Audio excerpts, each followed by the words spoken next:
Oh shit, the Church of What's Happening Now is brought to you by Onnit.com. Go to Onnit for the finest supplements in the business.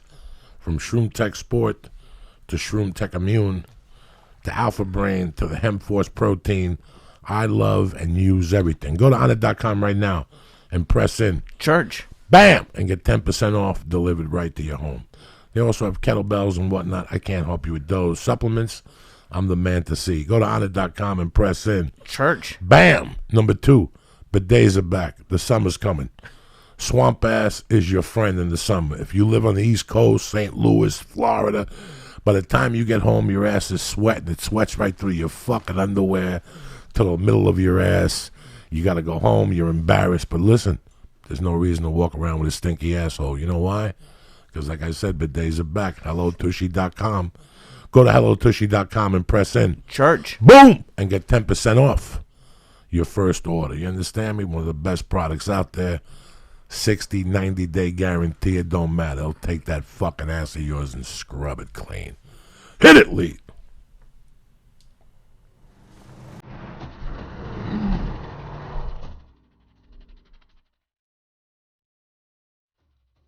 Out of respect, bitches. The Church of What's Happening Now. Lee Syatt. One of my new favorite people in the world, Mr. Luis Gomez. What's up, baby? Kick this mule, Lee. Bong hits. Hugs. Whatever the fuck you need. It's the Church of What's Happening Now, bitches.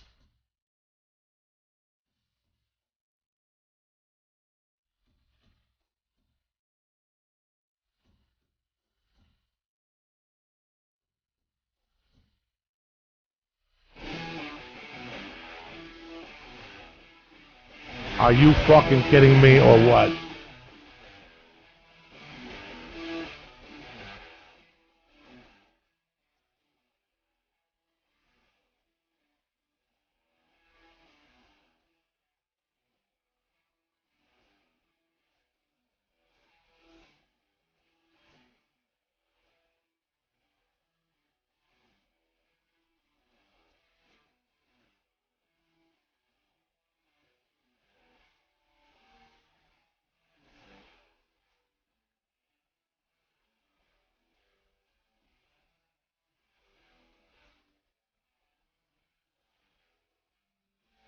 Thursday the 25th, you bad motherfuckers. Memorial Day weekend. The Church. Are you kidding me or what, you bad motherfuckers? Thank you very much for listening to the Church of What's Happening Now. Luis Gomez, Lee Syatt. We're here. We're queer. We opened up with Audio Slave out of respect. Rest in peace. Tomorrow they're going to bury Chris Cornell right down the corner here, so who the fuck knows? Today I was just fucking around and I had the earphones on and I just put on one of the old, I put on Slaves and Bulldozers, and if you leave YouTube on and working on something else on the computer, it just keeps playing songs. And this one came up and I went to the video and I just fucking started crying. It was over. Yeah. You're a big Chris Cornell fan? Yeah. Big Soundgarden fan. You know, I lived in Seattle. They were like a third of the reason why I moved up there. I was like, how the fuck are these people, even all these bands in one place? It was too much, you know? Yeah. I got to see him up there one time, and I never went to see him again. My friend DeVillo invited me when they went to the 20th year reunion of Super Unknown at, where you guys hang out. What's the place upstairs? They do concerts there. Somebody shot a special in New York City. Oh, Gramercy? No. Knitting Factory? No, downtown somewhere. I forget the fucking name of the where Big J did his, right? Yeah, what's the name of that place? Webster Hall. Yes, Webster Hall. I think it was Webster Hall. So, you know, I always missed out, but I got to see him and before they broke up. And it's just weird how you never understand how people could be like, come to your shows. Like, you know how you guys have people that come to your shows. And, and they'll pull you aside and they'll go, hey, man, I really like what you're doing on Skank. You know, Legions of Skank. It really makes my week or whatever. And they walk away. And in the back of your mind, you go to yourself, this fucking guy's crazy. You know what I'm saying? Like, what the fuck's he talking about? Right. Know? But then today, when Chris Cornell came on, you know, Cassius Morris, had some thing the other night. He goes, write like a song that maybe you relate to. Like there's like Sabbath, Bloody Sabbath. When I was 15 and out there running and gunning and my mom was dead and I had horrible fucking thoughts, that song fueled me. I don't know why. Till this day, if I want to get fired up, I listen to Sabbath, Bloody Sabbath, you're going to get stabbed. Yeah. Like I don't even put it in the car because I lose my mind and I do 90. Yeah, that's the really cool thing about music is that's what it is. Whatever you're doing, there's a song or a type of music that you can kind of add to it. You can add a soundtrack to it, like in your life. Like if you're working out, that's why I think on Pandora they should add like a what you're doing option, right? So if I'm working out, if I'm lifting weights, right, it's different. If I want to listen to Nine Inch Nails, there's a different Nine Inch Nails for working out than there is for, hanging out with my chick in a room, fucking, about to have sex or whatever it is. I don't know who has sex in Nine Inch Nails. I was gonna say you do everything the 9 Inch Nails. Kind of, yeah. I'm 9 Inch nailing her. I wish. Like I have not 5.5 had sex inch to music in 40 fucking years. I never did that. I never understood When it. I was a kid, I did it. I did it till like 18. And then I was like, what the fuck? You don't have sex to music? Yeah. I don't fucking know. I do it. Listen, yeah. I come in a minute. By the time I fucking come, Joey. if I got 2 minutes of listening to this terrible song, I'm listening to you. The know? chorus that's is why still you're on. that's why you're coming in a minute, because you're focusing too much on the pussy. If you're focusing on the music, you might be able to fucking go, 30, 40 minutes. Boom. You know, Luis Gomez, you're a fucking unadulterated genius from time to time. I gotta hand it to you. I've heard that. You're the last of the real Mohicans. How old were you when they blew up Oklahoma? Both of you. Oklahoma City. What year was it? 94. Was it 94? Yeah, I was 6, maybe 5, depending on the 12. month. 12. I was 12 years old. Yeah. I Wow. bought this. I got stuck. I was buying coke from this Mexican that called into the podcast very in the beginning. Do you remember that, Lee? He was my roommate at the halfway house. Right, the Hispanic dude. Yeah, real cool. I loved Alex with all my heart. It wasn't Alex's fault. At that time, if ounces of coke were like $800, Alex was getting me ounces for 4 from some Mexican cartel Yeah. he was in prison with. And the coke was always fucking tremendous. Like fucking people would call me back and go, where the fuck did you get that? Like I was thinking of a coke hangover the other day, and I go to one Monday when I did like 2 grams of that stuff. And the next morning I was riding a bicycle to this place called the Deli Zone in Boulder when it was on Valmont. And I'll never forget that I was like, Jesus Christ, I could feel the electricity in my body from the blow. Like I was that hungover on the coke, I was getting some great coke from him. And one time I bought this coke that was really fucking strong. So I just kept throwing cut on it. But I ran out of the regular cut. I started throwing vitamins in there, like some type of vitamin. Then the fucking kid came and he got a DUI. So I got stuck with the coke. And it was the same week that they blew up that fucking tower. And I had, you know how people put black under their eyes to block the sun when they play football? Yeah. I had 2 scabs under my nose from the vitamins. Wow. That's how fucking down I was in 94. And I'm sitting in this apartment. I'm watching this fucking stupid coverage on this fucking these 2 idiots that bombed this fucking daycare center in Oklahoma. I'm basically fucking broke. I can't describe to you 2 guys how badly I wanted to be a comedian at that time. And I was going up every night. I was living in Denver. You know how many options I had compared to you, Luis Gomez? Not many. I would always have to go to a poetry reading, or I would have to drive to Loveland, Colorado. So here I am. It's 2 in the afternoon. I'm fucking frustrated with my life. And on top of all this, Luis Gomez, my fucking ex-wife is fucking around with me with this child. The kid's 4 years old, and I'm having a hard time with it. And every time I call the attorney, it's costing me $400. I can't tell you the part in my life how fucking frustrated I am at this point. And I look at this fucking screen on the TV, and I see these towers, and I see these people crying, and I take the fucking remote control, and I'm scrolling, and MTV comes on, and it's these fucking dudes who are like doing something with their instruments. And all of a sudden the guitar player walks up and he starts strumming the guitar. And I'm looking at this like, you have to be watching this. Like, This is like a sign from God. And the guy starts belting out lyrics. And it was Fell on Black Days. And he was up to he was singing maybe a minute. And I had tears in my eyes. I swole up because it was me. in the beginning, he talks something about, they reminded me of my daughter at the time, how I had all this joy and it was taken away, and Fell Out on Black Days. He talks about prison, but like not prison, but like when you're which song? It's on Super Unknown. Which song is that? Can you hear that? Is that possible? Yeah. Just go to YouTube. Go to YouTube. Super Unknown. No, just go Soundgarden. Fell on Black Days, and I'll show you the video. Show me the computer, Lee, because I have to. Do you want to watch You want to watch the video? Let me just put it up, and I'll show you. Because this is what came on. This is what came on the TV, and it was just fucking mind-boggling.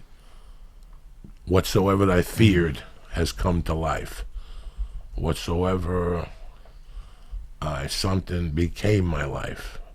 Just when every day seems to greet me with a smile. The first song up there. It's completely different than the album, though. The album was a studio cut. Listen to this. Right. So right now, I switch, and this is what I see. And I'm looking at this guy, and I'm like, I gotta watch this right here. Oh, yeah. Yeah, that song's a great song. I'm like, what the fuck? And I'm looking at that fucking Japanese Godzilla-looking motherfucker. I'm like, to look like that dude's gotta be able to play. Kim Thayao, whatever his name is, look at him.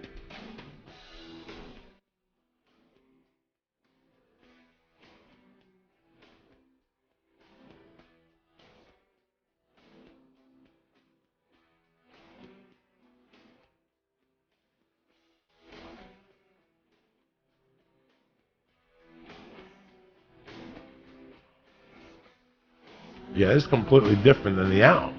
Yeah. This is like a studio, let's just jam it one time.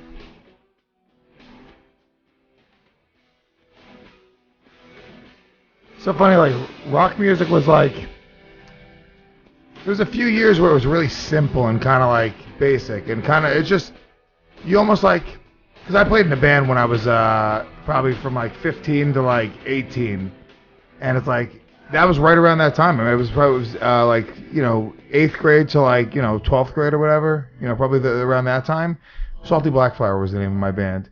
And we were like really inspired by like, especially my singer, like, the grunge era, Nirvana, Soundgarden. Here's the funny part. I didn't really like grunge because I grew up on 80s metal. Like my sister was a few years older than me. So I was always, whatever. If you have an older sibling, you just like whatever the fuck they like. Right, That's it. They're your influence, So you don't have an opinion of music when you're fucking 7. You just have whatever's around. And my sister was around listening to, Poison, Skid Row, Motley Crue. So my first favorite music, my first 2 concerts ever were Poison concerts. Unskinny Bop, like that. Like I'm a little fucking 7-year-old kid, 9-year-old kid. In this metal concert where everyone's got teased hair, the only brown person there is this little fucking Puerto Rican kid. But the grunge music kind of killed the 80s metal era. Like Skid Row was like my shit. Like to this day, I love Skid Row. Like that's like one of my favorite. What's the singer's name? Sebastian Bach. Sebastian Bach. Yeah. Jersey guy. Oh yeah. Good looking dude, man. Remember Sebastian Bach? Dude, he came out, he was 18. Just fucking gorgeous, long hair, had like the best voice. His voice was out of control. But these guys came out, Nirvana, Soundgarden, all these guys from Seattle, that whole grunge movement, it just wiped it away. And then it became almost comical to look at like the hair metal guys because these guys looked fucking cool. If you're a chick, you don't want to go and fuck Bret Michaels with his dumb teased up hair and fucking pink lipstick on if fucking this dude shows up with his, band and his badass jeans, and he's just fucking, look, he's got heroin probably. These guys fucking stink. These guys were on fucking, listen, it was them, it was Mother Love Bone, and the singer died. And there was a lot of other bands, I don't know, but you just gotta run with them, Pearl Jam, and Allison Chains at that time. Pearl Jam, that first album, say what you want to say, whatever the fuck it's called, One, whatever. It had like 10 hits on it. 10 hits on it. Yeah. It was Every song. It was torture. It was torture. Yeah. And this came out in '94. This lasted a year. Alice in Chains, fucking Dirt. When that came out, people were jumping off windows. I held on. I didn't like any band you just named. I did not like. No. And at first, what do you think? I liked them. I was still stuck on fucking Sabbath and High and Dry. Yeah. But when I saw the video to Man in the Box, I was like, I gotta tell you something. These dirty motherfuckers went on to something. Yeah. And then I used to do comedy at Giggles in Seattle in the U District. And there was this hot, dirty hippie chick. Hot. And I used to trade a blow of mushrooms, exotic mushrooms. She had body odor. But underarm hair? But she had everything. You fuck her? No. I fucked with a girl with underarm hair recently. She was Magumba, and I liked her. She would tell me if they needed a feature. I would tell her, go in the green room, see if they need a feature next week, if what's on the board. And she would come out and tell me. I would tip her. But she used to always tell me, like, and I go, yeah. And she goes, this or anything else? I go, I'll try it. If I knew I could fuck her, I'd try anything, in that age and how crazy I was. And she's like, if you want, I could take you up to Lance Staley, whatever the singer was, of Allison Chains, and we could get high. And I'm like, oh, am I going to go up there to watch her suck his dick? Yeah. Was she going to suck a chubby comic's dick or Lance Staley's dick? You know what I'm saying? Like, it's a no-brainer. So I just didn't want to go anywhere where there were needles and I'd have to get pushed into it. I wouldn't mind doing a line of heroin. If I know you and I come to your house, I'll do a line of heroin. Fuck yeah. Fuck yeah. Fuck yeah. Fuck yeah. Can you repeat Fuck that? yeah. He goes, listen, man. Listen. If you come up to me, Lee Syatt, and we're in Manhattan, and you go, we're going to meet Louis Gomez on fucking, we're going to meet Louis Gomez over by the Stand. Yeah. Right, yeah. Like, I was with you at that and point. Right now we're in the Lower East Side, and some skinny white dude comes up to me. He's like, I got number 2. The pencil? No, number 2 heroin. Like, I got it for $20. I'd just give him $20 and take it, even though I'm not going to shoot it. You just to have the option. Just to have the option. You don't know who you're going to run into that night that might say, hey, do you have some heroin? And I'll take a little fucking spoon of it. You won't even know. Yeah. You won't even know I'm doing it. That's I just crazy. take a little spoon. Like, if it's like a little bit of powder like this, I'll do the smallest amount. And you of it. snort it. You would never inject it, though. There's nothing really to snort. You just put your finger on it and go, and that's it. You feel a little dizzy for a while, but once you groove it, it's like eating a Vicodin. It's like eating, you know what I'm saying? Oh, if you do it that way, it sounds No. safe. I'm not telling you I'm coming over your house and I'm going to pop a syringe. It's crazy. That's not happening. That's not happening. A little bit of heroin on the tip of the pinky. Come on, that never hurt nobody. Oh my God, no, it wouldn't. It would change your fucking life. Probably wouldn't, And you truthfully. put some on the head of your dick and on the head of your pinky, and you do it in your nose, and you put a little bit on the helmet by the pee hole, and that dick gets nice and red. Oh, that's yum yum. Your girlfriend will call her sister and go, listen, you got to come down here. You got to catch this dick, and you better wake mom up. This is the dick people been looking for. It's just big and red, and you put a tattoo of a spider on it or some shit.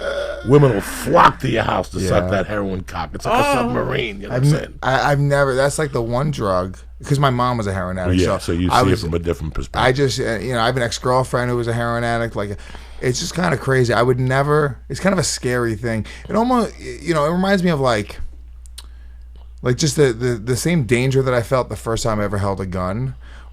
Because if you never shot a gun before, it's like it's an intimidating. It's real. It's a very powerful feeling. Yeah, and when you get used to it, I think they should give like younger people lessons to know what they're doing with that. Yeah. Just you never know what's going to happen if you need to handle a gun and for your own safety, not even to kill somebody with it. It's just not to shoot yourself in the stomach or shoot your buddy because you don't know how to take it off safety or whatever, right? But that same danger that I felt when I've seen people do heroin or I've seen it around, like they'll pull out a bag or whatever. That same type of danger that I felt the first time I held a gun is that, and I'm like, I can't even.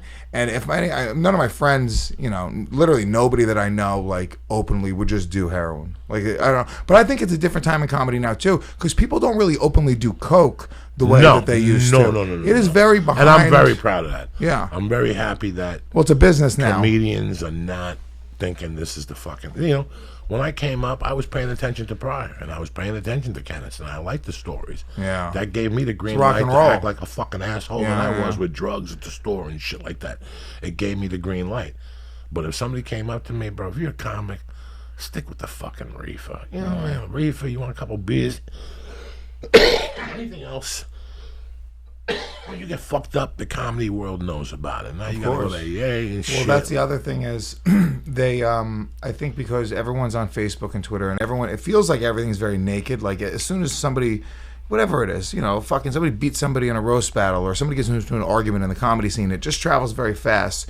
So I feel like people aren't as willing to openly come out and go, oh yeah, I do blow, because even if people aren't going to go and tweet that or put it on social media, people still kind of feel that there's not the same sense of secrecy that there was, years ago. I saw comedy almost 13 years ago. So even in that time, it just jumped. It's a very open scene and everybody talks. Well, I grew up very, very in the suburbs. So to me, anyone talking about coke is strange to me. It is imprinted in my brain. But I know people who do coke. I don't think I probably know somebody who's done heroin, but I don't know anybody I don't know anybody who actively does heroin. I know you've done it, Joey, a couple times, but I feel like coke, even though people don't, it's not like weed how it's accepted, but I think coke is more accepted than heroin. Yeah, it's more accepted than heroin. None of it's accepted anymore. Not in this society. Yeah. It's not open. You don't go to a club and somebody goes, so if you want to use the bathroom, there's a mirror. Those days are over with. Those days are long gone. I think it is in LA. I think there's some people here who do when I went to New York in '93, I was in shock. I went on a date and I went to a club and I went in the thing to take a package out and the guy goes, don't even think about it. Don't even fucking think about it. And I go, bro, I used to do that was 10 years ago. And I'm like, really? Yeah, no. That's not accepted in New York by any means. I got kicked out probably five or 6 years ago. I got kicked out of a bar because I was sitting on a toilet facing the opposite direction, straddling the toilet. And the guy thought I was doing coke. I was rolling a blunt, actually. And I just happened to be sitting that way. But I guess from his angle, whatever it was, it was a security guard. And they kicked me out, and very aggressively. Did you have your pants on? Yeah, I had my pants on. Okay. Well, imagine if my pants were down. What a weird position to be sitting on the toilet. Nobody straddles it that way. That's what I was gonna say. I thought that was gonna be your cover. Yeah. Well, that was probably the move. When I was doing coke, I knew you knew that I was doing coke, but because the type of person I was, you weren't gonna say nothing to me. I would talk about it on stage, so you had nowhere to go with it. Right. When people started telling me, there's rumors you do coke, I said, fuck it. I'll shut these bitches down. So I'll just be open. To go. Well, that's how you fucking own it. And that was it. Anything. And nobody ever really approached me. That's brilliant. Every once in a while, Rogan would say something to me on a plane. I would go, drop it, bro. Yeah. Don't even talk about it. That's my fucking problem. And that was it. Nobody ever really... You just assumed. Well, nobody that's doing coke regularly is going like it's not a problem. Anybody who's doing coke regularly, no, it's a problem. It's a problem. It's a problem. Yeah. It's a problem. Anything that you're doing regular like that is a fucking problem. It becomes... I mean, really, any drug, even weed for me. Even weed. Even I smoke weed every day. It's a problem. It's a problem. Here's when it's not a problem. If you truly don't need to, if you can go a few days, I'm like, hey, I'm going to take a few days off just to relax, get my head straight, I'm going to write some shit, whatever, and it's not a thing at all for you, I don't think weed's a problem. But for me to take one day off even, if I was like, I'm not going to smoke weed, I got an audition, I really want to focus, that's a big problem. I am in a state where I go, if I have an audition, I have to smoke weed so I feel more like myself, And I think that's not good. That's like true. I liked all that stuff. I could go without now. I like that stuff. I'm a fan of all the things you just said. Yeah, no. Listen, you know how many times I've gotten an audition? As insecure as this sounds, you call me, you go, I have an audition. You send me the audition, I download it, I print the pages, it's 4 pages. I look at the 2 scenes, I look at it again. Now I take those 2 pages, I put them aside. And I go to my notebook. You put weed in them, you roll it up, you smoke them. No. I write the date of the audition, the time, the casting director, the director. I even IMDb the director and see what style of movies he's done before. I do all that work. And then I take the 2 scenes and I break them down sober. Then I disappear for an hour. You know what I'm saying? And you think about what's going on, and then you burn a fucking good one. Like, you actually go get a new batch of weed. Even though you got a batch there, go get a new batch. Yeah. And you go get that and bring that home. Now you smoke it, and you start saying the audition out loud in the room, and you could see the color. And then start acting it out.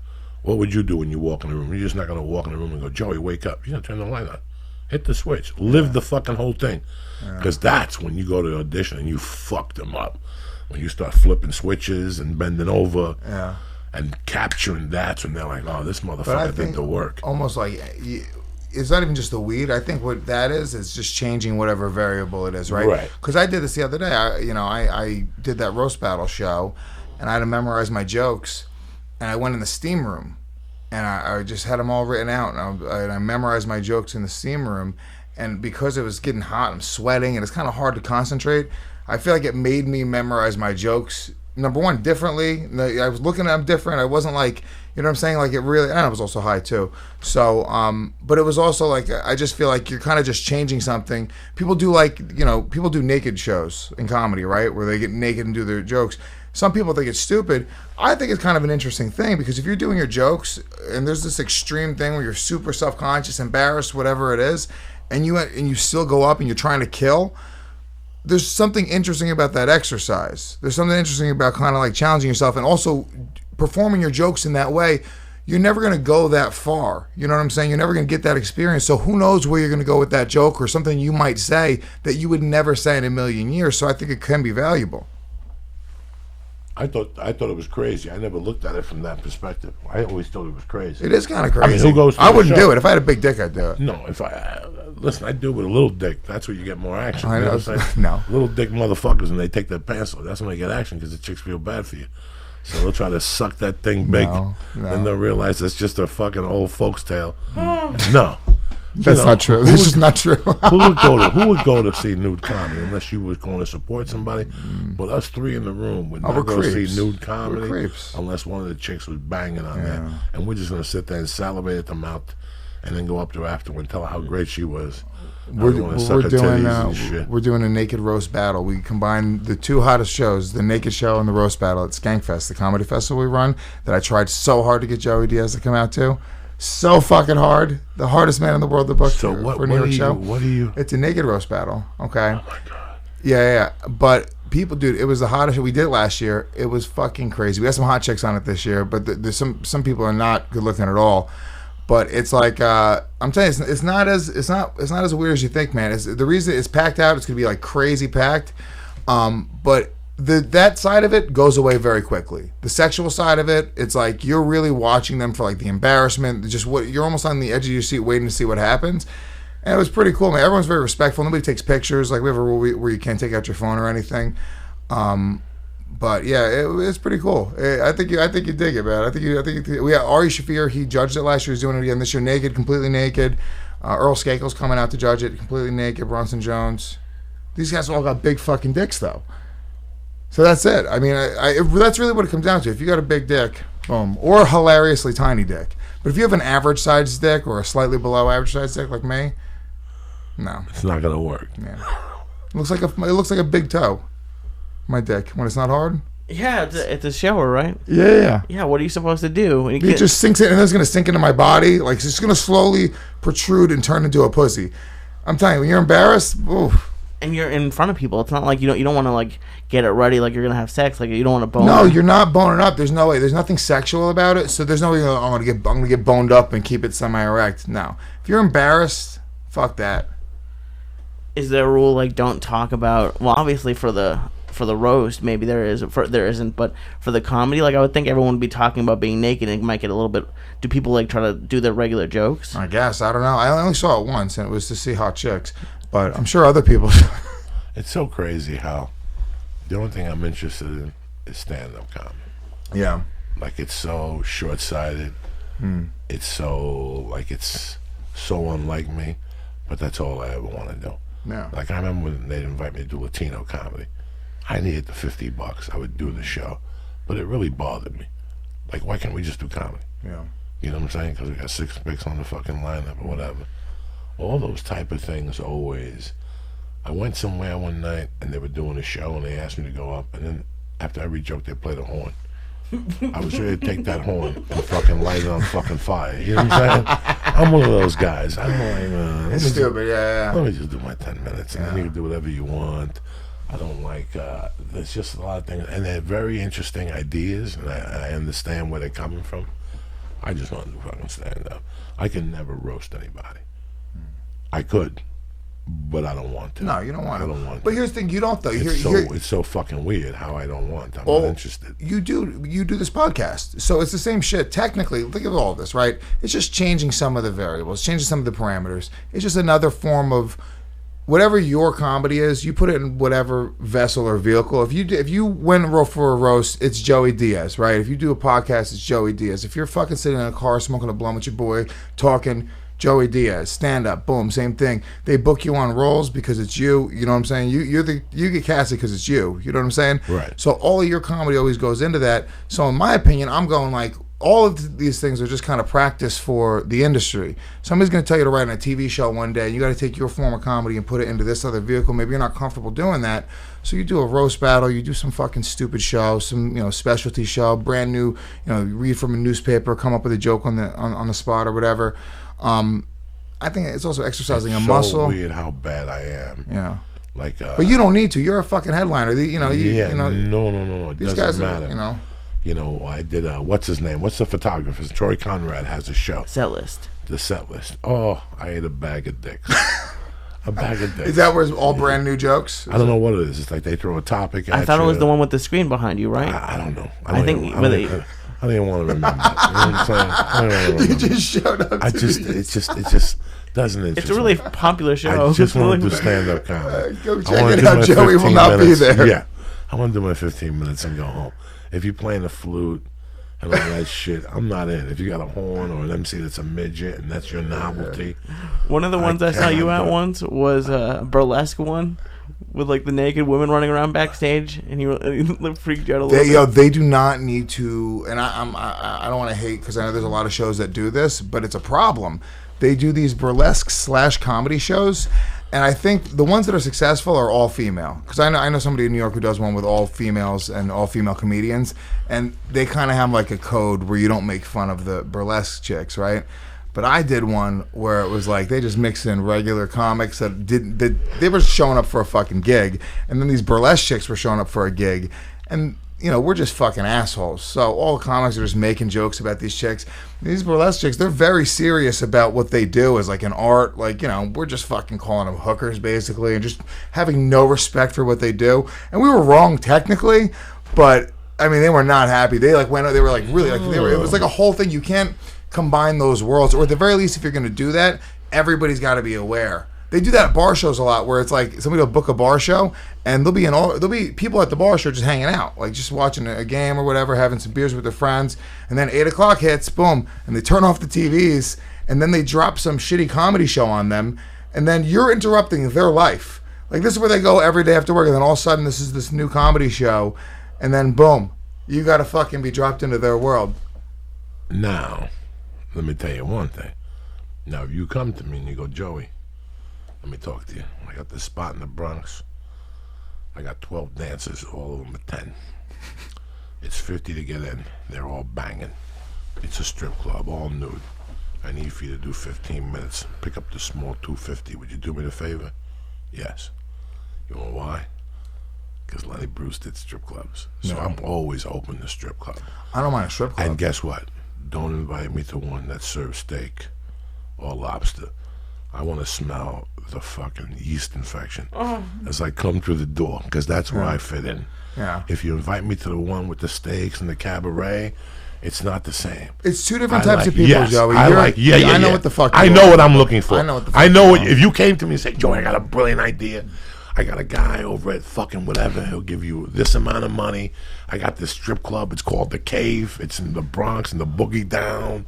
They got a German Shepherd for security guard. The Cave? And I know already what you're saying to me. Joey, you would kill at this room.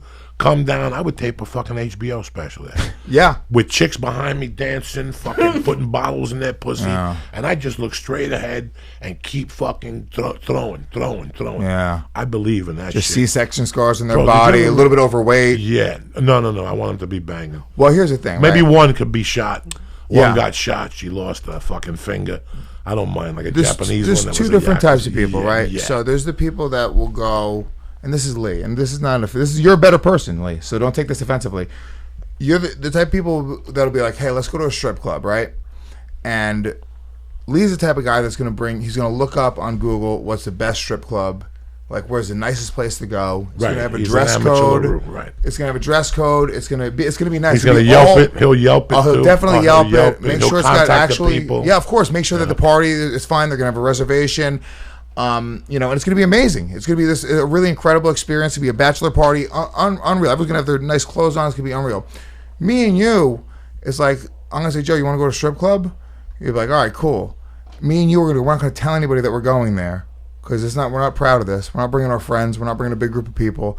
And it's gonna be an hour out of New York City. It's gonna be in a borough like deep in Brooklyn, and it's gonna be all black and Puerto Rican chicks. It's going to be fucking hardcore ghetto, and those bitches will fuck you for $40. And that's the type of strip club that we go to. With 200 people in the audience and you do a comedy show, they would go fucking crazy. And let me tell you something, Lee. When you go to that place, the Silver or whatever, and you have the steak and the lobster, and when you see one of your fucking idiotic buddies, and he'll go, hi, Lee, and you're like, hi, Stan. And next time you're with your wife, and you're walking in a farmer's market, that's the type of motherfucker that'll come to you and go, we had such a great time that night right in front of your wife. When I see you in a strip club, the type me and my boy talking about, I can see you getting your dick sucked. And the next time I see you at Christmas, I won't even mention it. You know what I'm saying? Like, you won't even mention it. There's not. You don't even have to come up to me and go, Joey, that night you saw me fucking that chick without a condom in the ass. You didn't say nothing. It's understood. Outside those walls, we don't say nothing. Because we got a mutual respect. Those are different places. Yeah, the type of strip club you go to, your wife would be okay with you going as long as you promise to not get a lap dance. Okay, I just sit there and watch. No wife would ever approve of the strip club they were talking about. There was a place called Sweet Cherries in Brooklyn that was like just fucking a problem. Or was it Cherry? I think it was Sweet Cherries. Yeah. This place was like legitimately like everyone had a gun. It was crazy, but the girls would give you a hand job for $20. You go get a lap dance for $10 in the back. They're just going to jerk you off for $20. Let me ask you guys a question. If tonight I got in my car and I went for a ride and I go, I'm kind of thirsty. Let me go to 7-Eleven. And I went to 7-Eleven, and while I was there, I said, you know what? I'm a little energetic tonight. Let me go over here to Deja Vu, 52 good-looking ones, 3 fat ones. Let me go over there and see what's going on. I stop at the ATM. I take out a deuce. If I walk in there and I get one lap dance, because that's what I usually would do. I go to a strip club and I'll get one lap dance. I'll put a couple dollars in her string, the best looking one. I don't even play with her. I know that she's up there naked and she's got a kid somewhere. Let me go give her a fin just to make her night. That's it. Once I get in my car, it's never repeated again. I don't even tell Lee. I don't know why anybody would go home and tell their wife they do anything. No. I don't volunteer no information to nobody. No paper trail. No you don't paper talk trail. about it. You don't say shit. I don't know nothing. I grew up Why being a would- cheater on women, and as long There's as you no don't cheating. talk, There's no cheating. Shut the fuck up. You didn't say nothing. that's it. There's no cheating. I didn't get my dick sucked. I went, I saw a chick dance, I put a fin in the other one's thing, and I got a lap dance from one, and I kept my fingers to my side, Yeah. and I came in my pants. Nobody fucking cheat. I get in my car, take a tissue, I wipe my helmet, I throw it out the car door, I litter, fuck the Indian with the tear in his eye, I make a U-turn, and I go home. Why would you go home and go, well, I went to a strip club with Joey? Shut the fuck up. You don't know nothing. Where'd you go? We went for a ride. Yeah. Where'd you go for a ride? What the fucking school paper? You're A just ride. giving- A you're ride. giving I don't her know. He was ammunition. talking. We're talking. You're giving her ammunition for the future, Yeah, which she will no. hold. She just puts it in a little bank. So And you assholes that tell your girlfriends you're going to Vegas with your buddies, it's boys' night out, I should shoot you. If I had the balls, I would line you up against the wall and shoot you. If you're going to have a boys' night out, don't tell her. And then you're going to break up walls and go to Vegas. Then she's going to come back at you when you're home one time and go, guess what we're doing? We're having an Atlantic City girls' night out. And you'll see it's not going to fucking feel too good. So shut the fuck up. yeah, but can I tell you the problem? Yeah. What is it? Social media, man. Somebody's gonna take a picture. No, nobody takes pictures. In my crew, nobody takes pictures. No But pictures. there's Lee's in your crew, man. Lee's No out there pic- taking no, pictures. no, I'm no, telling no. you, man. Well, he knows better than to take a camera out and take a picture. No, there's a. There's some people, like Dean Delray, I gotta tell him right off the bat. Dean Delray hasn't even said hello to you. And he's turning around to take a picture. I don't want no fucking pictures. I don't want no pictures. I know you. Stop with the fucking pictures. I just saw you right here. What do you need a picture for? You know what I'm saying? I'm off. Yeah. I'm off the clock. Get the Yeah. fuck out of here with a fucking camera. I want to take fucking pictures. No, there's no pictures. Well, yeah, it's a culture obsessed with taking pictures. because that's how they were. When I went back to shoot the documentary of Lee, I told Lee 15 times not to put the camera away. But I also told Lee that people are going to tell him to put the fucking camera away. Yeah. I know where I grew up. We weren't there 15 minutes, and somebody told him, put the fucking camera down. Why is that camera? You know, I come from a society we didn't take pictures. Yeah. That you can't find the picture of me when I was 15 or 16 or 17 or 18. They didn't take pictures. Yeah, there's a We're handful. snorting tons of blow, and there's no pictures. Yeah. I know 1,000 parties I went to. There's no cameras. Nobody came out with a Kodak. I went to the Smile. the Bunny Ranch in Reno. Is that where it's at? I think right outside of Reno. And because we did a podcast thing there, they're like we were for the, the guy who owns it, his birthday party. We're doing like podcasts and interviewing people and shit. So yeah, dude, I was like, I took out my camera for a second, or not my camera, my phone, to like send a text message, and this girl comes and sits in my lap, and she goes, oh yeah, fuck yeah, a couple more stars to death, guys. Ready, Lee, to set the record? I thought I set the record already, but I'll What is it, one. 24? I'm at 24 right now. You might as well go for broke and let these motherfuckers know nobody comes into Lee's territory and breaks his record. You understand me? Hold on, what's Leah's record? 26. What is this right now? Got 2 Kevin, and another one, buddy. 2 and 5. That's 7. That's 7. not much. He's killing me right now, Joey. Yeah, no. I don't want you to go down there. You have a show tonight. I want you to. No, I'm fine.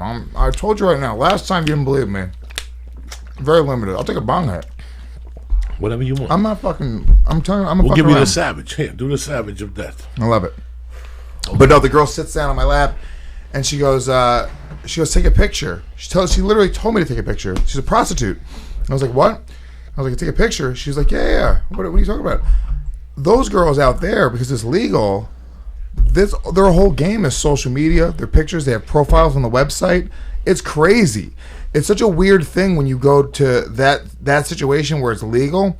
It reminded me when I was in Amsterdam, or I guess not even. It's so funny because I fucking in Cali it's like legal now. It's kind of that way in Cali now.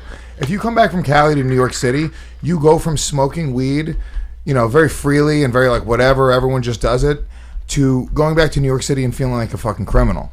And that's how it was with like prostitution out there. Like everybody's they kind of like laugh about it. They're kind of open about it,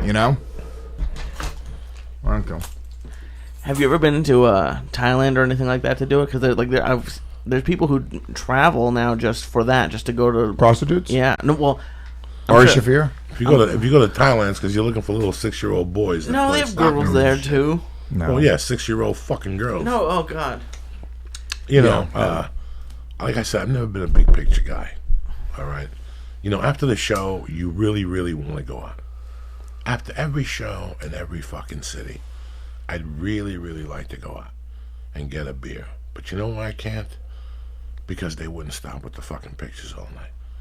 And that just gets annoying. What we do on stage and shit, that's one thing. You came to the show, you waited around, we took pictures. Once I go to the bar, you're done. And I did 2 shows, yeah, that's it. And people will keep coming back. The same people. I just met him. He loves the. No, what are you advertising for fucking pictures for? I don't need you advertising for fucking pictures. Come take a fucking picture. Like I'm a fucking carnival ride. Yeah. That's why I can't go out. I can't go eat. You go to a diner, you eat. I don't want to bother you while you're eating. No, but then why the fuck you bothering me? I wish Joey Diaz. I wish the 17, 18-year-old Joey Diaz could hear the problems of today's Joey Diaz. Listen, this is no problems. I just want to explain to people. I would love to go to a bar afterward, but there's always that one fucking family that won't leave me alone with the fucking camera. Yeah. They won't leave you alone. I'm not good with drunk people. Yeah. Neither am I. I'm not good with drunk people, so I don't know how to act anymore. That's why I avoid it, because it's not... you're drunk. You take it wrong when I go, listen, enough with the fucking pictures. Yeah. Because there comes a point I'll look at you and go, I mean, even if you're sober, that's... enough with the pictures. Don't take a fucking hike, all right? And they just look at you like, but they have to feel it. Like, come on. You get 10 fucking pictures. I'm really bad as well because I'm so appreciative of people that want to take pictures. Oh, no, I'm appreciative. Bro, I'll hang out for fucking hours. No, but that's the problem, though. Like, when you get it on a higher level. You have a very, very large fan base, so I'm sure it's like, frustrating. After hanging out at a comedy store. No. It's not frustrating. Listen, I learned early on that you got to take pictures with people. They paid. They came to your show. That's not the fucking point. Right. There's a time and place for everything in life. Yeah. There's a time and a place for everything. I just feel very awkward. Like if somebody asks me for a picture, even if they're being annoying about it, even dude, I have people that do this. No, right? I take the picture with them. No, but I wish like I could go. You know Yeah. what I'm eating right now with my family. Yeah. Like Oh, well, that's a little weird. I would say if I was with my son, I would definitely say that. Sometimes I don't even say it. I feel bad for them for not knowing. Oh yeah, that's Like, crazy. If you don't fucking know. Yeah, if I'm with my kid, don't come up to me. Fucking touch. My son's mother. I had to stop putting pictures of my son on Instagram because somebody came up to my son's mother. She was on the subway platform, and she came up to him and was like, "Oh my God, I love your son." And she was like, "What?" She was like, "Yeah, James." And she knew his name. And then it was a chick, and she wasn't like meaning any harm by it, but she was just like, you know. And my son's mother called me up. She's like, "I have people fucking recognizing my kid. Don't put pictures of." I put them up on Facebook because it's a limited group. It's a closed group of people. But yeah, it's a weird thing. You know, that's where people should understand. Like that should be it shouldn't have to be even be spoken. It should be unspoken rule. If somebody's with their family or the child, well. There's a lot of little you go things. into you drop the comic I thing. am fucking thankful that I'm at this age. I'm still doing comedy. I'm more thankful than most people because I know where I came from. I was in a fucking hole, so I appreciate anything, everything. The only problem I have, and today I bump into people all the fucking time from the podcast. And they're really fucking great. dynamite. I love it. It really is. Yeah. No matter where the fuck you go, you bump into two people that'll come up to you quick. I mean, it's crazy. You'll see it. It's crazy. But it's during the shows, it's when it gets hectic. Like, I don't sell T-shirts. You know why I don't sell T-shirts? So you come talk to me. I don't want you to go, I don't have the 20 for the T-shirts. I don't sell T-shirts. Yeah. I want you to come talk to me. It's awkward, yeah. Especially if you listen to the church. Yeah. I really want you to come over, and I'll take the picture with you, the whole thing. But then there's people that, while the line is thinning, they'll come back. Can I take another picture of my girlfriend? That one didn't come out. Okay. Chink, chink. Okay, then they leave. Then the line is thinning, and they come back. And this time they come back with another couple, and they want individual pictures and a full picture with the other couple. You know, you just go, enough. And they're not quick about listening. No, and then they want to tell you a joke, or he's drunk and he grabs you by the neck. Yeah. Tell Joe Rogan to come to me. Yeah, I'm going to go home and tell Joe Rogan, get your life together. Yeah. By the time tomorrow morning comes, I forgot whatever the fuck you said to me about Joe Rogan or Dennis DeMellis. It's just really surprising. There's people coming to me and tell Joe Rogan that this is a cool place. I always tell anybody, if I go to a cool place, I'll tell you, man, that Magic Bag in Michigan is cool, and that place in Milwaukee, do the podcast there, it's cool too. The Pabst, and the little one, the Turner Hall Ballroom. Those are cool little places around the country, man. There's great clubs. I have no problems with none of them. It's just certain things that sometimes, like if I go to a 7-Eleven and there's 20 people on the line, there's people who take their camera and just grab me and put the camera up. Yeah. What the fuck? If I just grabbed you, Luis Gomez, what would you do to me as a human being? Lee, if I just grabbed your shoulder and pulled you towards me. Kiss you. Lee would probably fucking punch me in the face and you would knee me in the balls. Yeah. You can't do that to people. I accept that. Yeah. And I'm sure there's a difference for people who, like, if people recognize you from movies. So now I go up to the line, and now he just embarrassed the shit out of me in front of that whole line of people. And now he's telling people, nah, he's the guy that with Joe Rogan, and he also was in The Sopranos. I was never in the fucking Sopranos. And now they start fucking, now I got 8 people in the line who want to take fucking He's in pictures. The Sopranos. Oh my God. You know what I'm saying? It's fucking crazy. It's fucking crazy. I love, and when Hashtag Sopranos. oh, and when on they come up Instagram. to me and they go, we loved you on The Sopranos, there's times I play them. Yeah. Depending on who they are and how many they are, sometimes I'll run for fucking an hour with them. Yeah. Yeah, I did The Sopranos for 18 years, whatever. I just fuck with them. What about, I was with him one time where he's told the people, no, I wasn't. And they refused to believe. They're like, come on, you can just tell we're not going to bother you. We're nice guys. He's like, guys, I wasn't in this. And eventually he just took the picture Because they refused to believe they were like they were trying to get over on them. That's I funny. remember one time at Sony, I was shooting Spider-Man 2, and I'm outside this fucking. If they run out of trailers in Sony, they have this in the middle. They have the hotels. You don't know their hotels from the outside. Yeah. They're like dressing rooms, but they're tremendous. They're the size of this. They got a couch. They got a screen. They got a phone. You know, air conditioning. And you just go in there. They got a thing to hang your fucking clothes. No bathroom. You got to go in the hallway.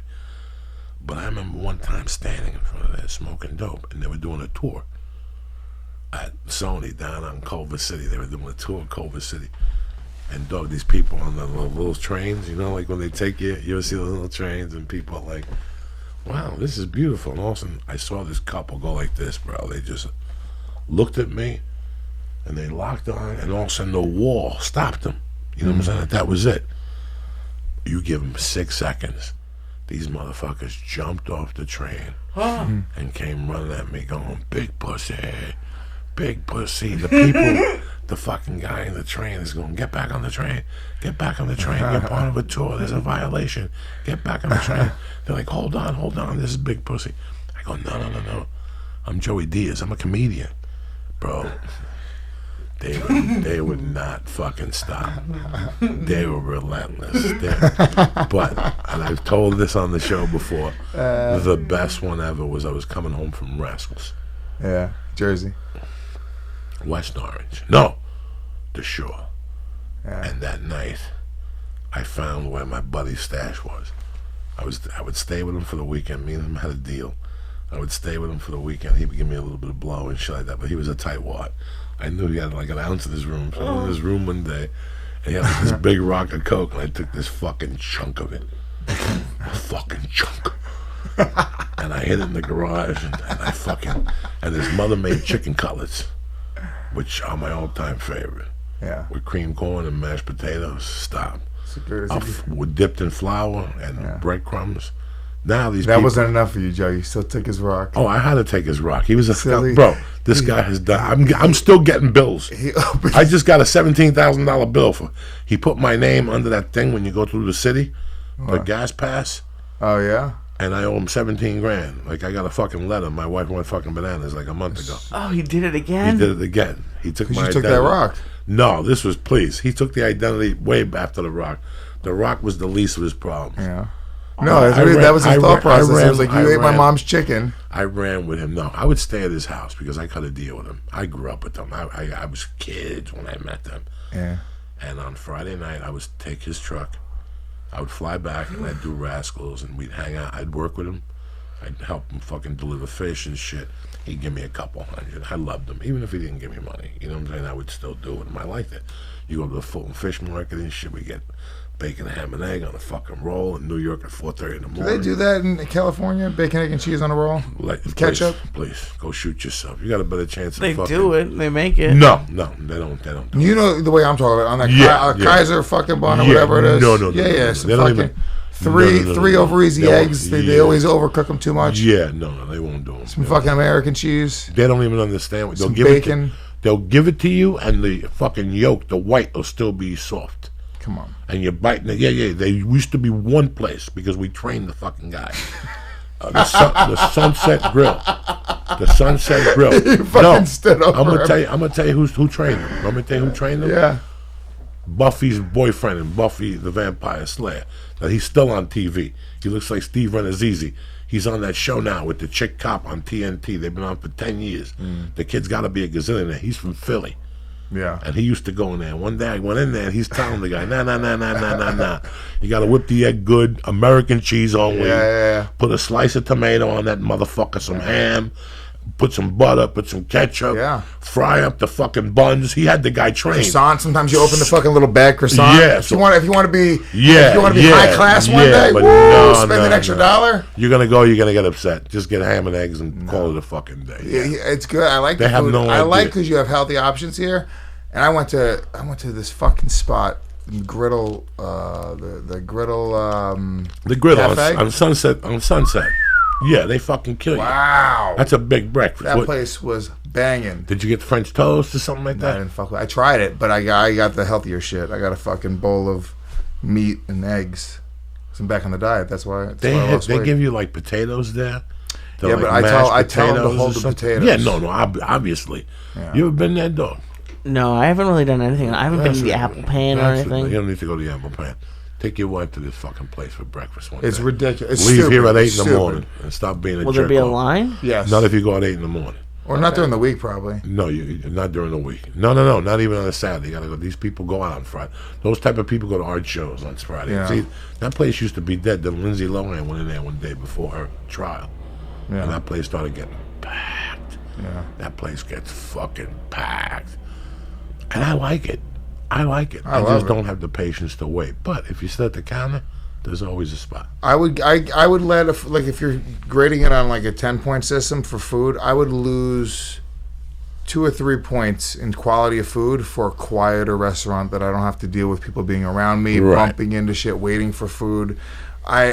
I love great food, but I hate crowds. Right? No. I don't like drama. Conversation. Yeah. I was at lunch today. It was not busy. It was 3 tables. Quiet, very classy place. It was a hotel, really nice. It was the Beverly Hilton. My buddy was staying there, and we're sitting there, and for no reason at all, there's a speaker right there. They just start blaring like jazz music. To be hip, yeah. You want to fucking break the speaker. We're just having a conversation. Everyone's having a good time. Nobody's complaining about it. But that type of chaos, when I'm eating and I'm having, this is what I hate, because I don't know if they do this here, but in New York City, jazz brunch is huge. Oh. So it's like they have like a live jazz band in the restaurant. Terrible. It's a fucking nightmare. It's a nightmare. They're playing, it's a drum set. Joey, he's playing drums while you're trying to eat breakfast. Imagine that. Imagine that there's a drummer this far from you fucking doing drum rolls. How about a gospel fucking brunch? Where no. people are jumping up and down. No. At the House of Blues or something? Yeah, I did it one time. I wanted to shoot myself. Because once I eat, I eat. I don't want to dilly-dally. If you think I'm going to talk to you over people, I was just telling you guys how I don't like going out, but I do like going out. You know why I can't go out today? Because everywhere I go, I gotta yell, and I'm deaf. I can't talk over music all night. Those days are over. I don't want to hear pool balls. I don't want to walk around people playing darts. I don't want to do nothing. Darts flying by your head while you're trying to eat. Yeah. No. Yeah. Let's Even go in a bar. Let's go to a nice place. You don't need to eat nothing. Yeah. Maybe a bowl of chili with onions and sour cream and crackers. But besides that, just to go to a bar and sit, that's all I want to do when I go to a bar. Yeah. Same thing with food. Like these people, I read somebody's post on Facebook a couple weeks ago that they went to a dinner party. I wouldn't go to a fucking dinner party if you fucking pay What's me. a dinner? Is that like Where 8 couples get together and, oh, hi, so what do you do? I'm a fucking host of a fucking podcast. What's it called? Skank Fest. You know, like that, you know what I'm saying? Really, what is the purpose? I'd love to listen to it. No, you won't. No, you won't. Why are you wasting my time? Eat your food and shut your fucking mouth. The fuck you bothered me? I didn't think that really happened. I thought it was a thing in movies that people do. People actually do dinner parties. This out here, they do dinner parties. That's crazy. And you got to talk with people who are strangers and eat dinner. Listen, No, I don't do that. I don't speak with strangers. No. Ever. I don't do that at all. Either. This is why I love Lee, you. bong it. Sure, why not? Fuck We're yeah. going to the hospital anyways. I What got the my room all fuck? set up. Yeah. Joey, this is why I love you, because when I first met you, you were one of the first people that I had never met before that I was able to speak to and have a conversation with and be like comfortable. It's very rare for me. I have a difficult time doing that with people. So I never, people think I'm an asshole because like if I casually know you, I don't really go up to you and have conversations. I just kind of keep to myself. I'm in my head, whatever it is. So I'm not like a social guy like that. It's a very social comedy scene. No, you have to be social in the scene, and you have your favorites. Yeah, you'll be friends with everybody. You have people that you know they don't like you, but you like them. You No, know? if I find out somebody doesn't like me, they are fucking dead to me. Yeah, no. I can love them. I can think they're the coolest person in the world, and then I find out they don't like me, and then that's that. They are fucking out of the Louis J. Gomez business. Do you torment them or No, little by little? no. They're You fucking call them done. out? No. You're very professional. You just They're done. You just put them under a fucking Chinese torture. You tie them up and you drop water on their forehead Yeah. for 3 fucking days. That's it. they Slowly but You ever surely. see that, Lee? When they tie you up and water just hits your forehead, plop. I think you've done that to me a couple of times throughout Sure, the mentally years. through the fucking weeds. And they say after however long burrow a hole through your head, right? Yeah. No, like the drops. It's Chinese water torture. Isn't that what it is? That's what I thought it just drove people crazy. I don't think it would burrow up. Maybe it would. Who knows? I don't know. Maybe I'm just making some shit up. No, Don't they say that it would like burrow a hole through your head? I believe in family. I believe Maybe that eventually. I believe that if I was married to your sister, I was allowed to go to your house, and then after a year, you liked me, and we did podcasts. You and wouldn't stuff. want to marry my sister. Well, it doesn't really matter. It's just a. She's a crazy bitch, Joe. You don't want all this. Puerto Rican women are. What's the? You don't want any of that. It doesn't matter. I'm just saying hypothetically, and I'm part of your family. Maybe you have a brother, and he has a wife, and they have a kid. I understand that concept. I understand the concept of you and I and your sister and your parents. I don't know about my parents. And your immediate family getting together. Christmas, your mom's birthday, and your dad's birthday. That's pretty safe. I get that. But for you to call me up, hi, my wife is having a party. She's sponsoring it for the, and all of a sudden there's going to be Chef Antoine Ruga, which right away I'm turned off. And she starts with some spiel, or they're going to have duck or something. I don't want to go there. You no go duck? There. No, I don't do duck. Oh, like they don't even cook themselves? They hire like a caterer for it? I'd rather you cook. Yeah. There's little things. Barbecue. Like I'm a barbecue guy. I like a good barbecue. You know what? Hold on, time out. A barbecue is just a house party in the backyard. Are you doing a barbecue for the festival in New York? No, it's gonna be too crazy, dude. There's gonna be fucking 500 people in a space that fits like 300. It's crazy. It's gonna be nuts.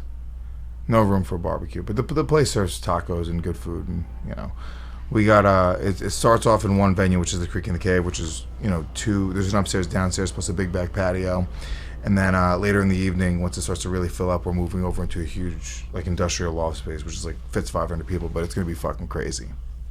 Yeah, but I love a good barbecue. I love getting together and that's the other thing when you're doing no carbs. Barbecue, it's very easy to do no carbs. You just show up, boom, give me 2 burgers, throw some cheese on it, a little coleslaw on top of it, done. No bun.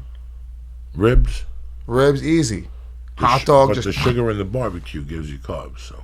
Well, I mean, I like you. I know what you're saying. I know. No, I'm sorry. See what I'm saying? It don't feel good, does it? I will marry your sister. Hypothetically, we don't talk about the sugar in the fucking barbecue sauce. But if you want to tell me I wouldn't marry your sister, then I gotta go. Wait a second. I was thinking about it. I'm keeping my barbecue sauce. You can marry my sister. Is it bad? The barbecue sauce? Yeah, you make it. No. I don't make my own shit. Come on, man. What are you doing for Labor Day, Memorial Day, Lee? I don't think anything. Don't we have a? Well, I've never had it off. I don't know. We'll probably just have a day off. Do you do anything special? Sounds like for a party, Lee. I don't know. Do you guys do anything special for it? For Labor Day, you gotta eat some fucking food, man. Eat some food. We go out. We hunt down barbecues. You go. Bert's gonna be out of so town. many of them. I don't know what George is gonna do. Then there's the 4th of July. My friend Damon's having a fucking barbecue lawn sale. Everybody's doing something like that. I have no soccer with the baby on Saturday, which sucks. That's a 2-hour activity that now I have to replace with hand-on-hand combat chasing her and shit. That's a fucking. How old is she now? 4. Yeah, my son's 4. That's right. Same exact age, yeah. Gotta push her on the swing for 32 minutes out in the boiling heat. Yeah. You're shriveling up like a fucking raisin. And she's out there, hi, Daddy, hi. Dude, I hate outside. That's the fucked up part. I'm already planning for the week, and I have a great time with it. I smoke a half a number early, and by the time, I get tuned up, and she gets a little bicycle, and we go. That's it. We go, and I walk around with her, blah, blah, blah, blah. And then at one point, she'll look at me and go, Daddy, what do you want to do? You want to go home much Wally Kazan? We want to go to Old McDonald and get a fucking chicken nugget. Boom. Let's go to Old McDonald. She hits me with fucking... the mac and cheese restaurant. Me and my wife fucking cringe. That's Boston Market. Boston Market. Yeah, we just cringe. You don't like it? I got food poisoning from Boston Market when I was 19 years old. Yeah. No, how old? What year was that? I'm 35 now, so this is 2001. Really? 2001? Well, that wasn't their peak. Their peak was like Chelsea in the early 23rd, 90s. 23rd. Oh my God, they were everywhere. 23rd and 8th. In 95, you had to stand on the line to eat Boston Market. Summer of 94. Remember Kenny Rogers? Yeah, they had one in Hollywood. I shipped blood from eating that fucking... Kenny that Rogers. Wasn't a chicken. That was a rotisserie vulture. chicken. Yeah, that was a fucking vulture, Kenny Rogers.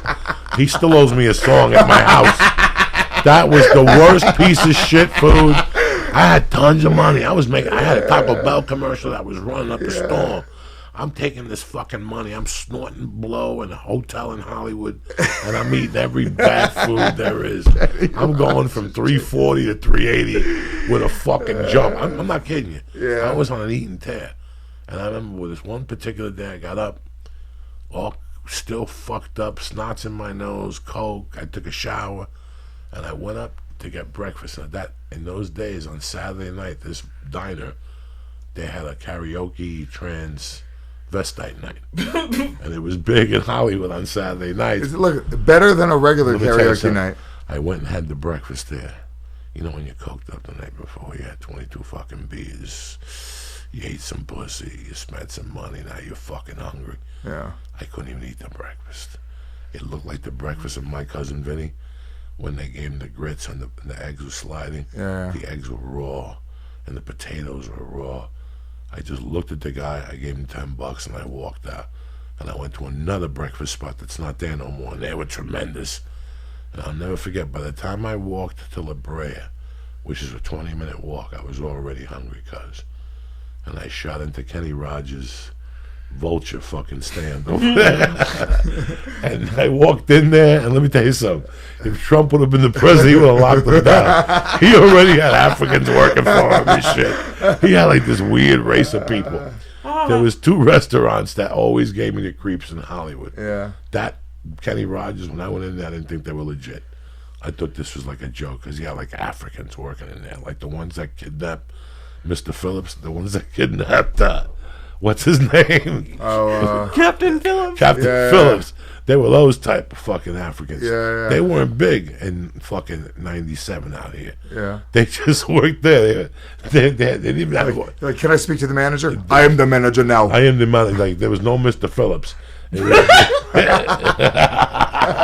was never a Mr. Phillips. There was lots of pirates. And there's another place I'll never forget. Joey Medina. Lee, you ready? So just so you know. I don't think I'm ever ready, but let's It's try it out. 1998. Okay. Joey Medina is taking care of me like a brother. He's letting me stay at his house rent free. Okay.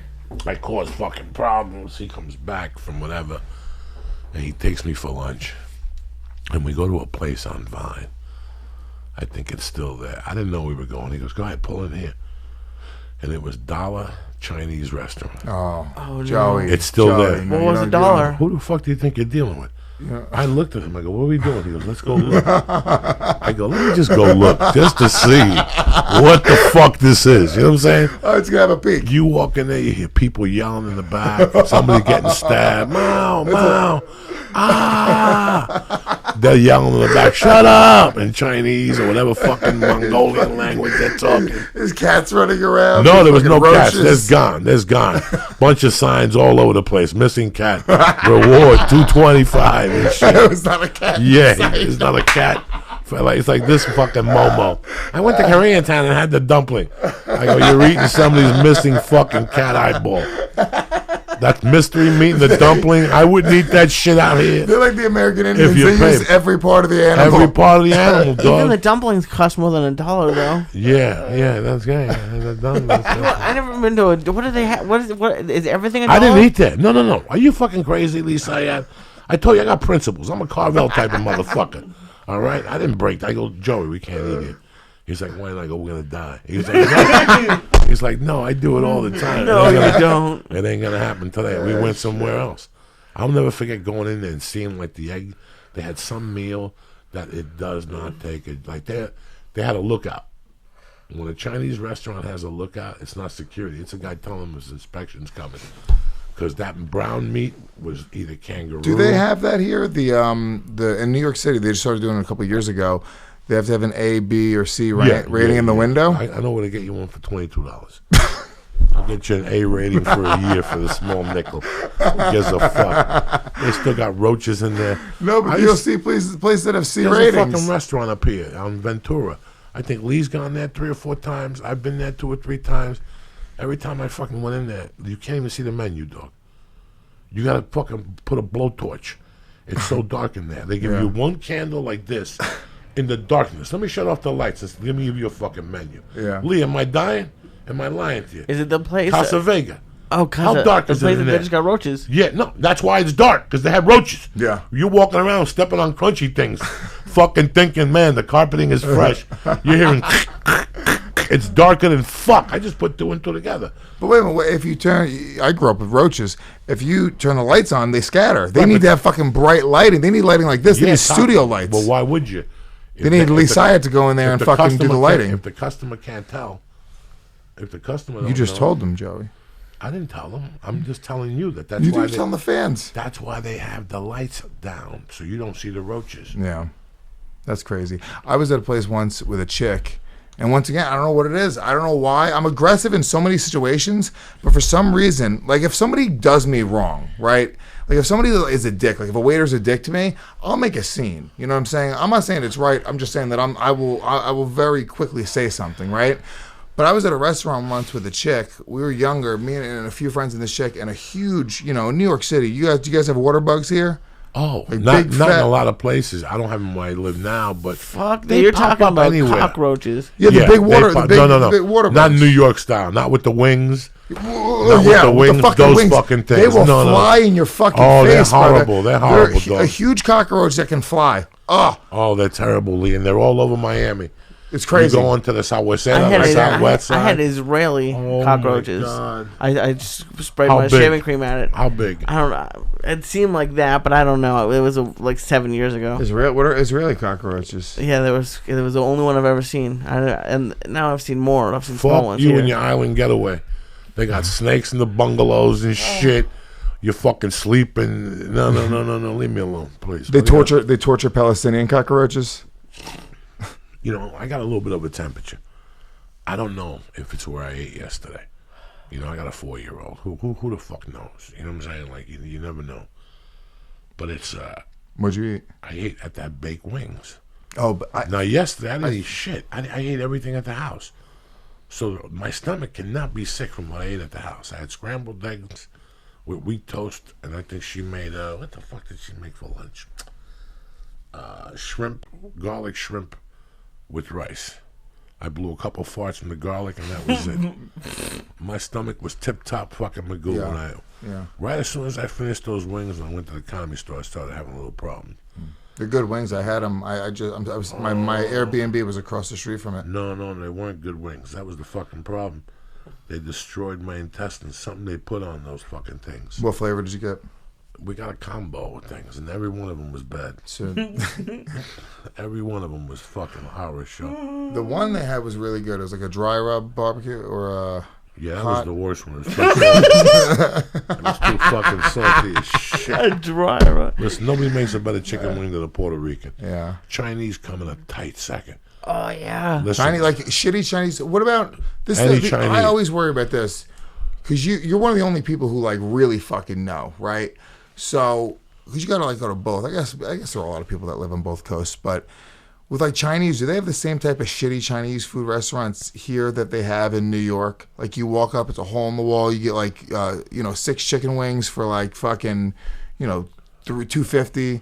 They got everything here. Like if you go to Lancashire, that little hut over there, they'll sell you chicks. They're Koreans. They'll cook whatever the fuck you want. And if they don't have it, they'll get it. That's not on the menu, though. I don't think. Who the fuck knows? He's talking about the places with like the color, like the menu pictures they took like 30 we got years those ago. here on Ventura. Really? I wouldn't walk in any of those things. In New York, that's like a staple. New York is a staple, but pork fried rice for like $1.50, like a tub of it. It's great. I'm a big, here you go. Let me explain something to you. The definition of a slice. I know, Joey, you're a fat fuck. The definition of a slice, you know what a slice means to me? Coke? On the move. On the move. Okay? When I'm in New York City, and I'm fucking doing my thing, and all of a sudden I gotta go into murkier waters. But I'm gonna meet Louis Gomez to eat at 7. But it's 4:30 and I'm starving. I'm not gonna be able to eat Louis Gomez, but I gotta catch this fucking train over here. You walk into a place in New York, you look at the fucking whatever was behind the counter, you look at the cheese slice, you go 1. He takes the slice, throws it in the fucking oven He asks you if you want a soda. No. And he charges you. He turns around and gives you the slice. You're on your way. That's what a slice is. They don't have that here?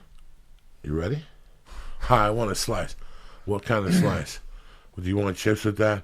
Do you want cheddar cheese on your... You know, it's always a dilemma. And then once they give you the slice, they give you a receipt, and they take the bottom and they give it to the Mexican, and they make the poor Mexican stop what he's doing. He's got to wipe his hands. He was just washing a pot in the back, and he takes the slice. Take a new pair of gloves. And he puts it on. Now you got to wait through that whole ballet. Now he gets a call on the phone, and he runs over there. He's on the phone talking to his mother from Mexico. He hasn't heard from her in 3 years. She just got released. And there goes your fucking slice of pizza.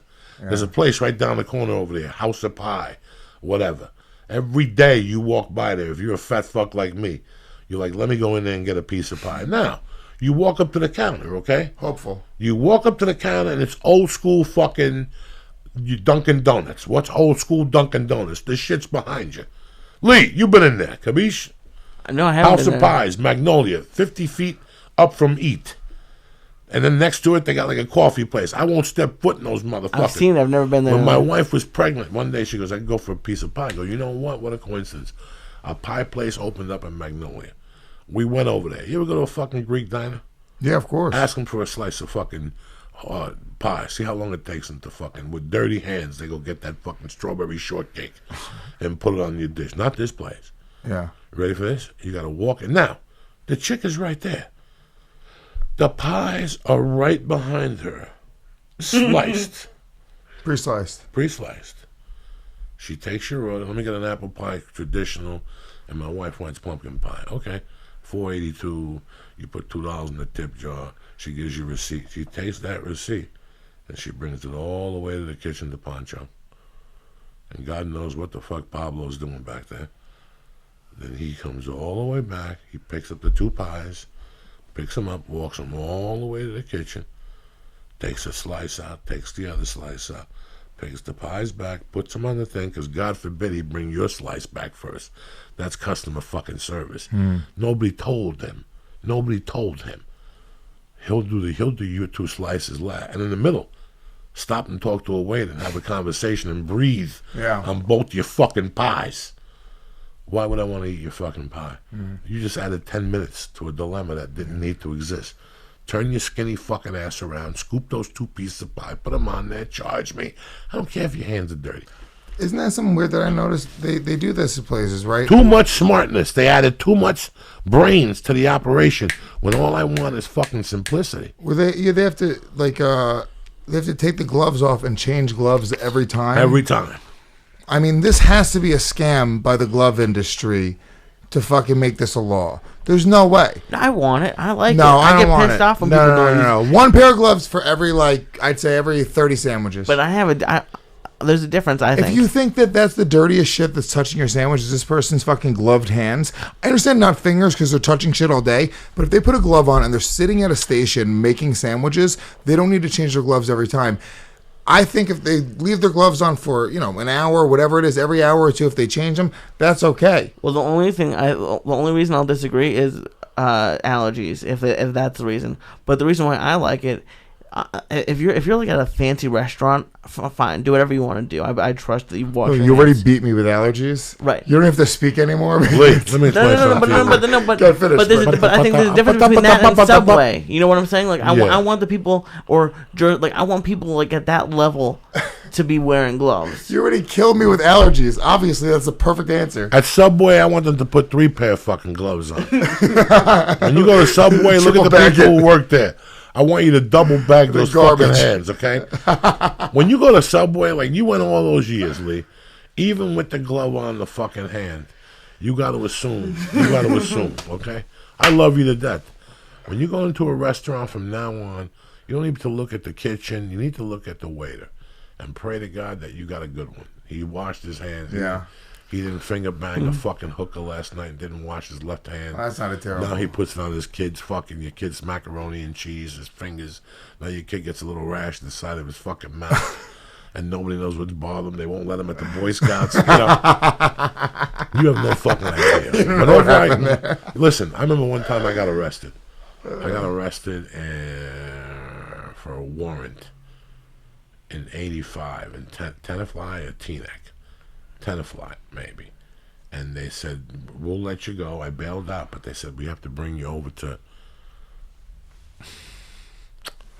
Bergen County Courthouse, wherever the fuck that was at the time. Dog, I had been in jail all fucking day, and I missed both meals. I was in county, so they didn't give me nothing to eat. I was fucking starving. My blood pressure's dropping. I'm getting dizzy and shit. This cop's transport me. I go, listen, dog. Officer, you gotta do me a favor. I got no reason to lie. You look at my warrant. It's for fucking nothing. I go, look at my police record. I go, listen, I haven't eaten. I go, you gotta do me a favor. You gotta pull over somewhere. I'm gonna fucking drop. By the time we get to Bergen County, it's gonna be 10:30. I'm not gonna have food in the jail. Please, officer, I'll do anything. A sandwich. And we're driving right by Chance. And I go, I'll tell you what. If you pull over here, I'll go in there and order. He goes, what do you want? He left me in the back of the car with the handcuffs on. He took money out of my wallet, and he went in there and got me pork fried rice and a soda. And I fucking ate it in the back of the car. While I'm eating, he says to me, hey, let me tell you a story about that fucking food you're eating. He goes, a few years back, there was a highline thief robbing safes around the area, and the target said that this was the next place because his family's fucking kinky. So what we did was we set surveillance up inside Chance and waited for them to kick down the door. Oh. He goes, let me tell you something. When they turned the lights on, at one time we all pulled our guns out and we started yelling. It wasn't the guy coming in. It was the amount of rats Chance had in that fucking kitchen, okay? He goes, and the size of the rats. Now, that was 1985. It's 2007. 2017. I still eat a fucking Chance. And I know about the rats. You understand me? Yeah. But I know what I'm dealing with. So what? I got a little rat shit. What do you think? That's the first time I ate rat shit in my life before? Yeah. I'm a New York City type what? of motherfucker. So you know what I'm who saying? gives a shit about his You fucking got to drugs? assume. You just got to control what the fuck you eat. Yeah. Let me get some shout outs here. Brent Rogers, Gareth Purvis, Neon. No. Yeah. Mr. Armstrong, you know I love you. Megan 715, Young Deep Soap, Young Dish Soap, Don Wrangler, Ali Cupid, Jacob Rogers, and my main man Andrew Lawrence. Not to mention the Austin fucking mafia down there, Bobby, holding it down in Austin for me. My girl over in Michigan, fucking Cleo, my main motherfucking Austin, who I gotta contact because Ralph's not gonna be there. July the 8th, Ookie Spooky, and the rest of you motherfucking savages. Don't forget, tomorrow night sold out. Next Thursday, though, is wide open over at Flappers, 7:30 show, Bing Bang Boom, $10. What it is me just working out materials. Lee will be there taping. He's the executive to the executive to the executive to the executive assistant of the assistants. And we'll have a good time. I just got the title executive added. That's very Come on, nice. bro. Thank you, Who dude. loves I it at appreciate that. Then I got Brea June 8th through the 10th. You Brea motherfuckers, Thursday night. That's the night. Anyway, that's it, and that's that. So you have no plans? All the shit you talk and the extravagance. I always talk so much shit. I know. It's Where crazy. you going this weekend? You got nowhere to go and nobody to hang out with. I hadn't thought about it. No. I honestly never even crossed my mind. You're such a good egg, you know that? That's what I love about you. I'll do stuff. Is your wife working on Saturday? I don't know if she has to work. She has to work 2 a month, so I don't know if this is one of them or not. But I don't think. No, I think she has a 3-day weekend, so I think she's good. Joe, can I grab some water? Absolutely, my brother. I'm cottonmouth, but I will say 1,400 milligrams. I'm still standing here pretty easily, guys. It's So what'd you say crazy. you're I'm cutting very out? impressed. What'd you say? What'd you say? You're cutting out? Well, no. Oh, I thought you said you want 2 more? No, yeah, Fuck yeah, this one. Lee, I have to eat another one. No. Lee, no. stop being a pussy, Lee. Stop Come being a on. pussy. I'm at Lee. 26. Can I? That's good. That's You good. know his record is 28? My record's 28. He's got to No, break it's my not. record. Break his fucking record right now, Lee. Lee, you're going to look me in the fucking eyeball after all we've been through, after all the edibles we ate, and you're going to tell me You're not gonna I break haven't his eaten record. 2,800 fucking milligrams. You're crazy. Oh, he's saying you haven't done it? Oh, please. Joey, let me tell you something. Joey Diaz did not lie. In the beginning, I was eating. I don't eat them. You know, you have to remember, I was going to see the Russians, okay? I would go to the Russians and eat 2 pieces of banana bread. in those days, banana bread had to be 500 milligrams because you couldn't eat the whole piece. I would eat the entire fucking piece. Then I was eating 2 of them after I fucking puked green one day in the car. I mean, this is crazy shit. Hold on. So that's 1,600, 1,800. Yeah, that's 1,800 you're doing right now. Is that good? It just doesn't affect you. Are you high at all? I'm really high. I'm feeling great. Lee, you gotta go for 3,000. No, I don't. You gotta set the record straight tonight. That's it. That's why I didn't bring you any chocolate or anything. Come on, Lee. Because I said to myself, you know what, Lee don't need no. I want Lee to break. You see the plaque we got? We got a plaque from YouTube. You're gonna get a plaque from Star One. The first guy ever to eat 3,000 milligrams. What are you at right now? I'm at 2,600. I can't do 3,000. What's 400 Yes, you more than can. do to you? Nothing. Who cares? Nothing. We'll get you some pizza. I don't need pizza. I'll need a fucking kidney Couple transplant. more bong. It's not. Tomorrow you just got to make sure you drink a lot of water, and you make sure you go to No Hole Park and walk around so you sweat it out of your system, and you'll be fine. What happens if you don't do that? You don't want it lurking in your fucking system. I mean, it's in your gallbladder. I go to the steam room, Joey. Yeah, that takes That's my top, shit. That takes that top layer off. Yeah. And you got to do the steam-fits combination. What do you mean? Like, you have to go What's get a this steam fits? and then the fucking other one with the rocks. The hot, yeah. I don't like hot. I Your don't like hot fucking sauna. skin. Oh, fuck I like yeah. steam. I joined the gym just for the steam room. See, what happens to Come Lee on, is what Lane. happens to me at jiu-jitsu. Once I think about what I'm doing, I get nervous. I'm not thinking about it. I'm just Yes, you super are. high, dude. I had 2,600 milligrams. What's 4 more hundred? At least do 2 more hundred so nobody could even come No, he's close got to to do you. 4 more hundred. He's gonna break the record. Let Why him- would he? let Why him would he do tap 2. out? I've broken. Let him do 2 and let him see where he's at. 2 more hundred. And if he's good at 2,800, he has it. What is the worst that could happen, Lee? Well, his heart will go out of control. Diabetes. His heart. I'll die. I'll fucking die. And then you and I will go to fucking murder for attempted murder for blowing up. Attempted murder. Tempted. I think that's completed. And First of all, it's gonna be like 3rd-degree manslaughter or some shit like that. It's on video. They saw what happened. He wanted it. It's not gonna be murder. oh my god. It's just us calling him a pussy. That's when not When you murder. go home at night, like when I leave here, Right. what happens to your heart? You've never complained to me about, like my niece said something to me about her heart. Red Band said his My heart. heart's going 1,000 I've miles a had minute. it. Yeah. Do you feel it? Yeah, my heart's beating fast. Yeah. That's just love. That's good for you. It's like fake exercise. Sure. Your body thinks you're doing jumping jacks. Meanwhile, you're sitting there just. Am I meditating. crazy? Is that a stupid thing? Because when I'm in the steam room, but after like 30 minutes, I'm really going pretty hard, right? And my heart's just going, and I'm sweating. Do you get high before you go in there? Oh yeah, Yeah, it's my favorite thing in the world. Too hot to And get then- high before you get in there. And then Oh, you have no idea. You have no idea what it's like to go in a fucking sauna in the morning. Nice It's and incredible. fucking baked. and then you shower right afterwards. Oh, You never man. feel cleaner. Bro, the YMCA in Hollywood was my all-time. The YMCA in Hollywood opened up at 4:30. Guess who was there at 4:29? Boom. Boom, with a bottle of fucking hyacinth or whatever that spray is to open you up.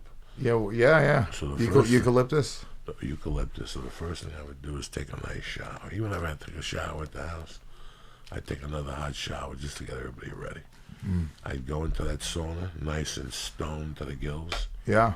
and I'd fucking do 10, 15 minutes in there. Then after that, I'd start stretching in there. Yeah. Just light stretching. Popping, Open up your muscles. Boom. And then I come out, take another cold shower, and bam, go into the steam room, put a little eucalyptus. Stop at least I have. Yeah, it's the best thing in the world. Look, this is what I do with my head. I usually see me in a hat because I shave my head with clippers. Now I've been bicking my head because I'm just at the gym all the time. I go in between spots because they're all over the city, the gyms. So I literally will go in. I'll have an hour between spots. I'll pop in, steam for 20 minutes, shower, shave my head, shave my face. Boom. Never felt better. Never felt better in my life, Joey. It's the best thing I've ever done. No, and then here's the beauty. I would get out of the steam, take another shower, then I would jump into the pool, Boom. into the heated pool, and do like a little 40-minute workout, like Why not? 20 for pulling and 40 for kicking. I would stretch in the pool. I'd throw some karate kicks in this nice warm pool, and I'd get out and I'd do it all over again. What's wrong with that, Lee? What's your I'd problem sit with the that? Why does steamer. that? I actually just ordered goggles, but no, I just know the guy. not for the steam room, obviously. but- that doesn't sound like heaven. Not stoned. Stoned and being overheated freaks me out. You've never done it. Give it a shot. Columbus did. Have I ever steered you wrong? A few times. Let's do. I will go tomorrow or Friday. We should all go to the steam room. There's a place on Wilshire. It's like a Russian bathhouse. Let's go. Where they give you the massage, no hand job, Lee. All on the up and up here. These are Russian men. They're not gonna Finally, I'll give you a hand job. They put Thank no, you. he doesn't want. I appreciate it. He just feels nervous. So Lee, they put a towel around your waist. They rub you down and they put some stuff on you. They peel it off. They'll shave your head completely. They'll shave your mustache. You'll look like fucking. Forget about it. Anyway. Seriously, you didn't know that down in? I think it's in Hollywood someday. It's Russian bathhouse. They have in the East Village. They have one. I understand how like the steaming sounds great. I've been in steam rooms. I just don't really want to get stoned out of my mind for it. No, you do. You do. You really do. You have no idea how easy it'll be in that room. You don't know even what you're too high to even know what you're saying right now. That could also be true. And he has talked his way out of eating 2 more stars of death to break the record. Please, he knows he's going down. That's not over yet. There's still time. He's got time. He's a good man and shit like that. When is the festival? It's called Skank Fest. January, when is it? June 23rd through 25th. That's Thursday to Saturday. No, Friday through Sunday. It's a Friday night kickoff. We have Red Band's doing a Death Squad show that Friday night. We got Dave Smith. He's premiering a special. He's got an hour special that we self-produce. It's fucking incredible. And then on all day Saturday, all day Sunday from noon until 2 a.m. It's content, parties. It's just basically an all-day comedy party. It's out of control. Really great. I mean, headliners this year are Jim Gaffigan, Artie Lang, Burt Kreischer, who else? Duncan Trussell, Ari Shaffir, Big J. Okerson, fucking... Where's Ari's show at? Ari's show, they're all in one. It's all in one venue, except then we move. It's all set up in one venue, and then we move over to that loft space. So it's gonna. If you're coming, you're gonna see everything. You're hanging out with everybody. That's the difference between Skank Fest and other comedy festivals. Is this is literally a party where you're hanging out with all your favorite comedians as well. So it's pretty incredible, man. It's very different. You can't go this year, but we're doing a tour next year, 8 cities. Actually, you can go this year if you follow Skank Fest NYC on Twitter. We're giving away a pair of tickets every Friday. So we have... It's sold out completely already? Sold out completely. Kill Tony's going to be there. We got Goddamn Comedy Jam. It's going to be incredible. That's crazy. You got a lot of guys. No, yeah. So we have 110 comics overall throughout the entire weekend that are on different showcases, different levels. And all in the same building. Yeah, well, it's 2 venues technically, but it's all, the one in the earlier part, it's in the Creek and the Cave, and then we move over to the Gantry Loft. Very interesting. You should be proud of all the moves you guys are doing. I'm really excited about it, man. You guys work hard. You're out there. You're tweeting all fucking day. I see you out there insulting people. Fucking. You do the podcast. Hey, listen, man. You're young. This is what it's for. Yeah. Comedy is such a spread out thing now. You can do so much. Yeah. If you want to shoot videos, you can do videos. You want to do a podcast, you can do a podcast. You want to do a podcast and shoot videos. You can do whatever the fuck you want. Well, that's the other thing as well, because it's so easy to do high quality stuff now, and there's certain guys that just fucking they're guys like you. I mean, like guys like Ari, Big J. There's guys that I look up to that just kind of you guys didn't fucking change the way you talked. You didn't change the way you walk. You did what you did. You know what I'm saying? It was like, fuck it. You're like, come to me or don't. I'm gonna get fans. I'm gonna do my thing. So that was very inspirational, and I in turn take that and put it into things like Legion of Skanks, Skank Fest, Gas Digital, which is the podcast network I run, and that's kind of the spirit of what I do, and all the things and all the projects that I have. It's like we celebrate, kind of just I don't free speech is a hacky word, but it's like we celebrate. Just kind of saying comedy, man. Trying to be funny That's first. It. Just comedy, being fucking bro. funny. Exactly. I don't like drama either in comedy, but no, it's that's a troubling time for you as a comedian and as a human being. That's a time in your life as a performer that you could become an alcoholic or a coke fiend or a fucking junkie on speed or heroin, because you come out here with a dream. And I saw it 1,000 times. And if you look at a lot of comics who did get on television, there was a lot of issues with rehabs and stuff like that while they were hot on TV, because a part of you is you're saying shit and doing shit that as a comic you would never do or say. Do you know what I'm saying? If they put you tomorrow on ABC, they wouldn't. some show, calls you up, and you're on this show, and you're playing this sweetheart of a fucking guy. How long could you last on there? All day, people yelling at you for using the wrong word. Say this word, say it. Next take, it's fuck. And all of a sudden, they come at you again. How long till you snap? How long? Yeah. As a comedian, you know what the road is like. You have all this freedom on the road. The great Eddie Griffin once told me, he goes, when you got into comedy, you get into comedy not to have a job. And all of a sudden, one day, you have a job. Yeah. That's very true. I've never felt that more than right now. I've never been busier in my life. When I had a fucking day job, I would take off. When I'm done with my day job, boom, I check out. I'll fucking go out, do whatever I wanted to do. Now, there's freedom in being a comedian too. Look, I can't complain. It's a brilliant thing and it's amazing, and I can never complain about what I do. But at the same time, the mental disconnection from a day job, where you can just literally you live for the weekend. Friday hits, and you go out with your friends, and with something like this, where it's like you're doing your passion, whatever it is, forget comedy. If you're living your passion and that's your entire career, you never turn it off, and that's really mentally exhausting. That never stops. And anybody who excels at anything at a really high level, it's that obsession. I think is more exhausting than anything else. Well, look, that first time you go into a market, I'm thinking back to '98 when I was already a regular. But that was it. I couldn't bust that. I got put on at the Improv. I got put on at the Laugh Factory only on Monday nights for Latino night. It was 20 minutes. Gilbert Escobar, bless his soul, he's still around. I still thank him because he used to give me every Monday night a 20 fucking minute spot, even though Jimmy Masada did not want me on the stage. So that was cool of him, But that was it. I would showcase for things. Fuck you.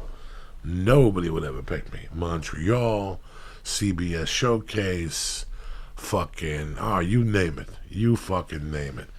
So for years I went, all right, now I gotta figure this out. Then I gotta give it to me. So I gotta go rock their fucking world one way or another. And I started doing movies. I didn't do movies because I wanted to. I did movies because I knew it would get me a little closer to my goal, only maybe through the back door. That's hilarious. And look, at the end, it was a fucking podcast. It was our ability to fucking tell stories on here and bring them to people. That's what really made the push. It wasn't the fucking movies. It wasn't the TV shows. It helps. It helps people notice you. But this medium really helped a lot of comedians. And it really opened up the door for a lot of comedians, me being very fortunate. Well, it changed the relationship between comedy fans and comedians, because before it was you go to a comedy club once or twice a year, 3 times a year, and that's it. And you see some comedians you love and you think they're great, you buy their album, you watch their special. It's a very disconnected relationship. But now it's with a podcast, it doesn't even matter if I'm not even in a funny mood one week, they're with me right there. You know what I'm saying? That's a different thing. I had a fucking kid. You listen to me find out, on my podcast. Not literally on the podcast. I don't find out, but I find out that day, or I go to have a conversation with my chick. We were gonna have a conversation after the podcast, and I'm really on edge. Because you listen to the episode. I wish I can give you the episode number. So if you're actually interested in this, I'll tell you if you tweet me or ask me on Facebook. But, it was the day that me and Dave, Lewis versus Dave is the name of the episode. Because I'm really fucking on edge because my chick was pregnant and we're going to talk about it. We're going to talk about what we were going to do with the baby right after the podcast. So I'm freaking the fuck out. I just come back from a road gig. I was in Montreal with my buddy Nate Bargatze. And his chick was pregnant, and I was fucking losing my mind, dude. And I really wanted to keep the baby. You know what I'm saying? She was she's very measured, very smart chick. And me and Dave Smith, we get into a fight on the podcast, and it's not even about that. I'm fucking freaking out, and we ended up just blowing up and getting into a huge thing over nothing. But it's kind of funny, listen back to that, and it's these are these big moments. That night, I'm having a conversation on whether or not we're going to keep my son. That's a different type of connection with a fucking comedian than you got in 1996. And Dane, when to bring it back to what you said about Dane kind of understood that you needed that type of connection with people. He was the first guy to go, oh shit, it's more than just telling jokes. And he was great at telling jokes. He was, huge and murdering. It wasn't like he was ignoring telling jokes. He was going out and writing material and fucking, performing at a very high level. But he was the first guy to go like, oh shit, I can connect with these fans in a different way. And that was kind of the beginning of social media. And podcasting, I think, is kind of an extension of that. Podcasting is radio meets all of that social media shit. And then we have this shit, and people they're sitting here with us. You see that on that meme? I'll pull that meme up, brother. Listen, you'll love it. It's the best meme I've ever seen about podcasting. It's called, just look up what it's like to listen to podcasts. Oh, I think I've seen it, yeah. I love it. It's great. And it's for the audio listeners, it's a picture on a wall, and it's girls eating ice cream on a wall, and then there's a kid sitting next to the picture eating an ice cream cone. You gotta see it. I'm probably not explaining it well for the audio people, but look it up. Yeah, that's it right there. It's so funny how I always thought I would be good at radio.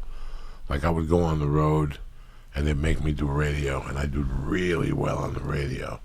And the people would talk to me, and they go, would you consider a radio job? And I leave there all fired up. Like, maybe I could just move to North Dakota, work the comedy club, be the house MC, and just work the radio. And I didn't even know what they were paying. Like, I would settle down for that job. It was so funny how, in a way, I always knew the radio was somewhere in my future. Right. But the radio showed up as a podcast, which is very interesting. I didn't want it to be radio. I've never wanted this to be radio. I always wanted this to be a pirate type thing. I wanted you to listen to this. I'd rather just do the audio than the visual. Mm-hmm. I do the visual because I'm a handsome motherfucker, and I want to see what's crack-a-lack. You don't want to rip your fans off and not give them that. Yeah, no. So you don't want to deprive them of that mug. Yeah, I wanted people to get that. I was always intrigued when I watched it, the 50s, how people would gather around the radio. Families would come down at 7 o'clock in the 50s, listen to the Green Hornet, and we would sit there for an hour or 30 minutes, fucking silent. They would maybe say an ad.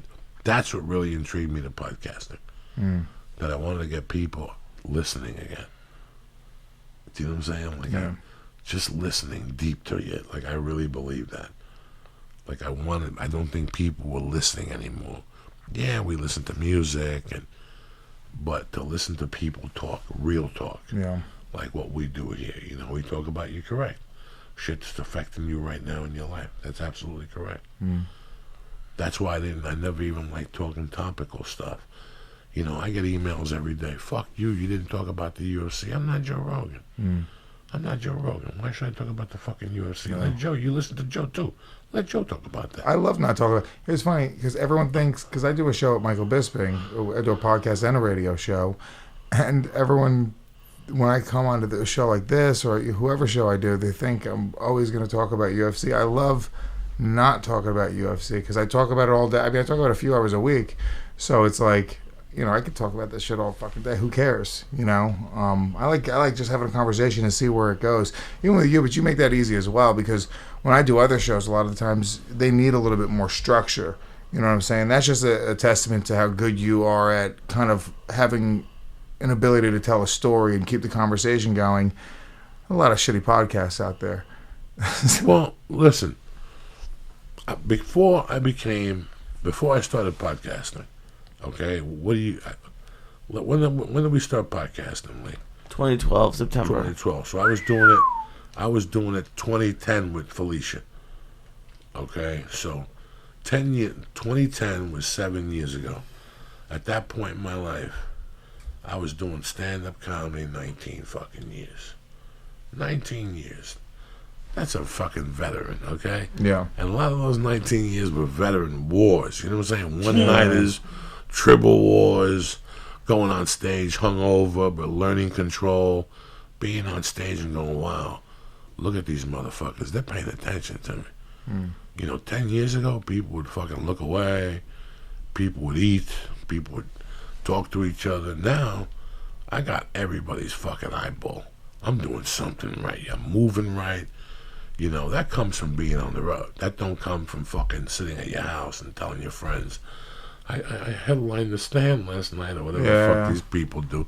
That comes from banging it the fuck out, you know, and I felt when I got on there, yeah, we have a lot of gaps. I listened to earlier fucking churches and I want to jump out a fucking window. But in time, you just learn. You learn the timing. You remember stories from your life. It's almost like with stand-up, like how they say you have to like listen to your stand-up sets over and over again. I listen to the podcasts back all the time. It used to be because I would edit them. Because I used to edit my own shit. I was producing my own shit before we had, you know, a studio and all this other stuff. But that's how I think I got really good at podcasting, because I was editing. Right, you listen. I had to listen to, and not only that, we had bad audio, so I would really have to listen through and listen to things over and over again. And you find your little ticks, the things that are fucking annoying, and the things that don't sound good. You know, your mic diction, how far you stay away. People don't get, like, people that are pros, you know what I'm saying? Like, we literally think about, or at least I do, we think about all that shit. All that shit. You know, all that shit. When I leave here, as high as I am, stupid, I'll sit on the couch and think about the podcast and the points that we made, the points that we didn't make, and how I should call Lee and we'll do the podcast over again and include that point. And I'm like, fuck that noise. Lee's home in bed. It's 5:15 in the fucking morning. I'm going to call Lee and go over there and retape it. But, you know? 5:15 but you never can't. stopped you before. Let me tell you something, guys. I was with her today. I had coffee with Felicia today. I gave her a big. It was great to see her. I talked to her on the phone twice a week. When I was doing the podcast with Felicia was editing it. And I couldn't listen to the whole thing because it wasn't my dream.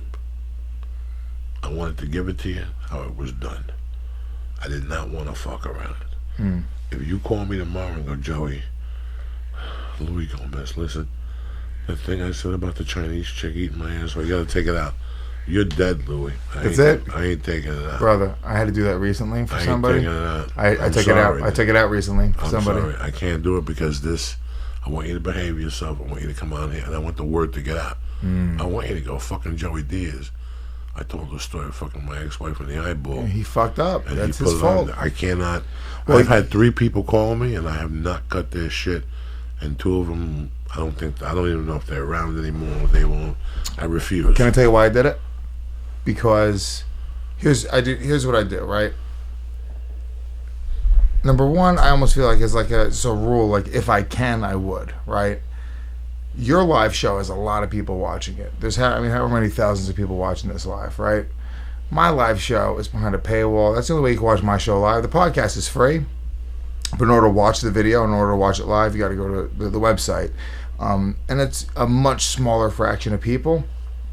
You can't get rid of something that goes out on your feed, really. You can't. Once it's out there on YouTube for free, boom, that's it. That's it. For me, you know, Legion of Skanks, there's probably, you know, a couple thousand that watch it live. So that's a little bit harder. But for like Real Ass Podcast or some of the other shows, which that's what it was. It was my smaller show. There was, you know, a couple hundred people watching live. It wasn't a big deal. I was like, fine, dude, I'll do it. But it's annoying. I almost feel like you should. If I would have said no, he would have been fine. But I'll tell you right now, I'm probably not going to have him back on the show. No. He made me do more work. Yeah, you can't trust him. Listen, bro, Lee, we've said some fucked up stories on here. I've said some fucked up stories on here. Of course. So if I've said 300 stories on here, don't you think I have 100 that I can't fucking repeat? How many times have I sat here with you at night, like, well, these microphones ain't on, I gotta tell you about something or a person or something that happened years ago, and you'll sit there and say, why didn't you ever tell me about this? Because, you know, you can't say I got 1,000 stories. I can't tell on here. Are you fucking crazy? Oh, you're glowing. Huh? I'm really high. Oh, like yeah. there's like a halo ring. It's great. This is tremendous. Yeah, it's really fine. good. This is nice. No, I love it. This is. I'm going to murder tonight. It's gonna be the best show I've ever had in my entire life. I'm going up at the Laugh Factory on Brian Bradband's show. I'm going to change the world tonight. You want to take some stars to go for later? Yeah, Maybe the midnight hour? I'm going to take one more right now so I hit 2,000 on the show. Sure. Oh, fuck yeah. I hope you're watching this, ladies and gentlemen. Syatt. How many? I hope you learn your fucking lesson. Price fine, 3,000. Oh, if he's going to do 2, I have to do at least. Lee, are we sure that we agree that you want to do 3,000. Give me a small one. Don't be just me. give me A big one. I don't have no food here in case you start trembling and shit. Oh, I'm trembling right now, so let's see what happens. Oh, there's brownies. There's chocolate brownies. Yeah, sure. They're THC. That's good. That's 2,000 is good. I did 850 or 825 last time. There we go. It's a record right there. Jesus Christ, Joey. Lee Syatt has broken the fucking... This is what I'm talking about, ladies and gentlemen. It's pretty incredible. He got his stripes back, the ones he lost. Wait, you were playing the death song though. No, it's taps. Oh no, I'm not. No, yeah. When they open me up, they'll be like, "Why are his insides purple?" You played The other night, I kept telling him, Louis Gomez is coming Wednesday night. Going to training. Like Friday night, he ate like 600. Yeah. He lied to me. He made believe he was Cheech and Chong on the phone. Saturday night, he ate like 8 stars. Sunday, he went sabbatical, and then Monday, he tried to come in here and cut me short. And I told him, listen, if I was you, I'd eat every fucking star in that bag, because Louis Gomez is coming to town. It's like Santa Claus. And he ain't fucking around Wednesday night. Then last night, he did light training. He did 1,600. Look at him. Oh, yeah.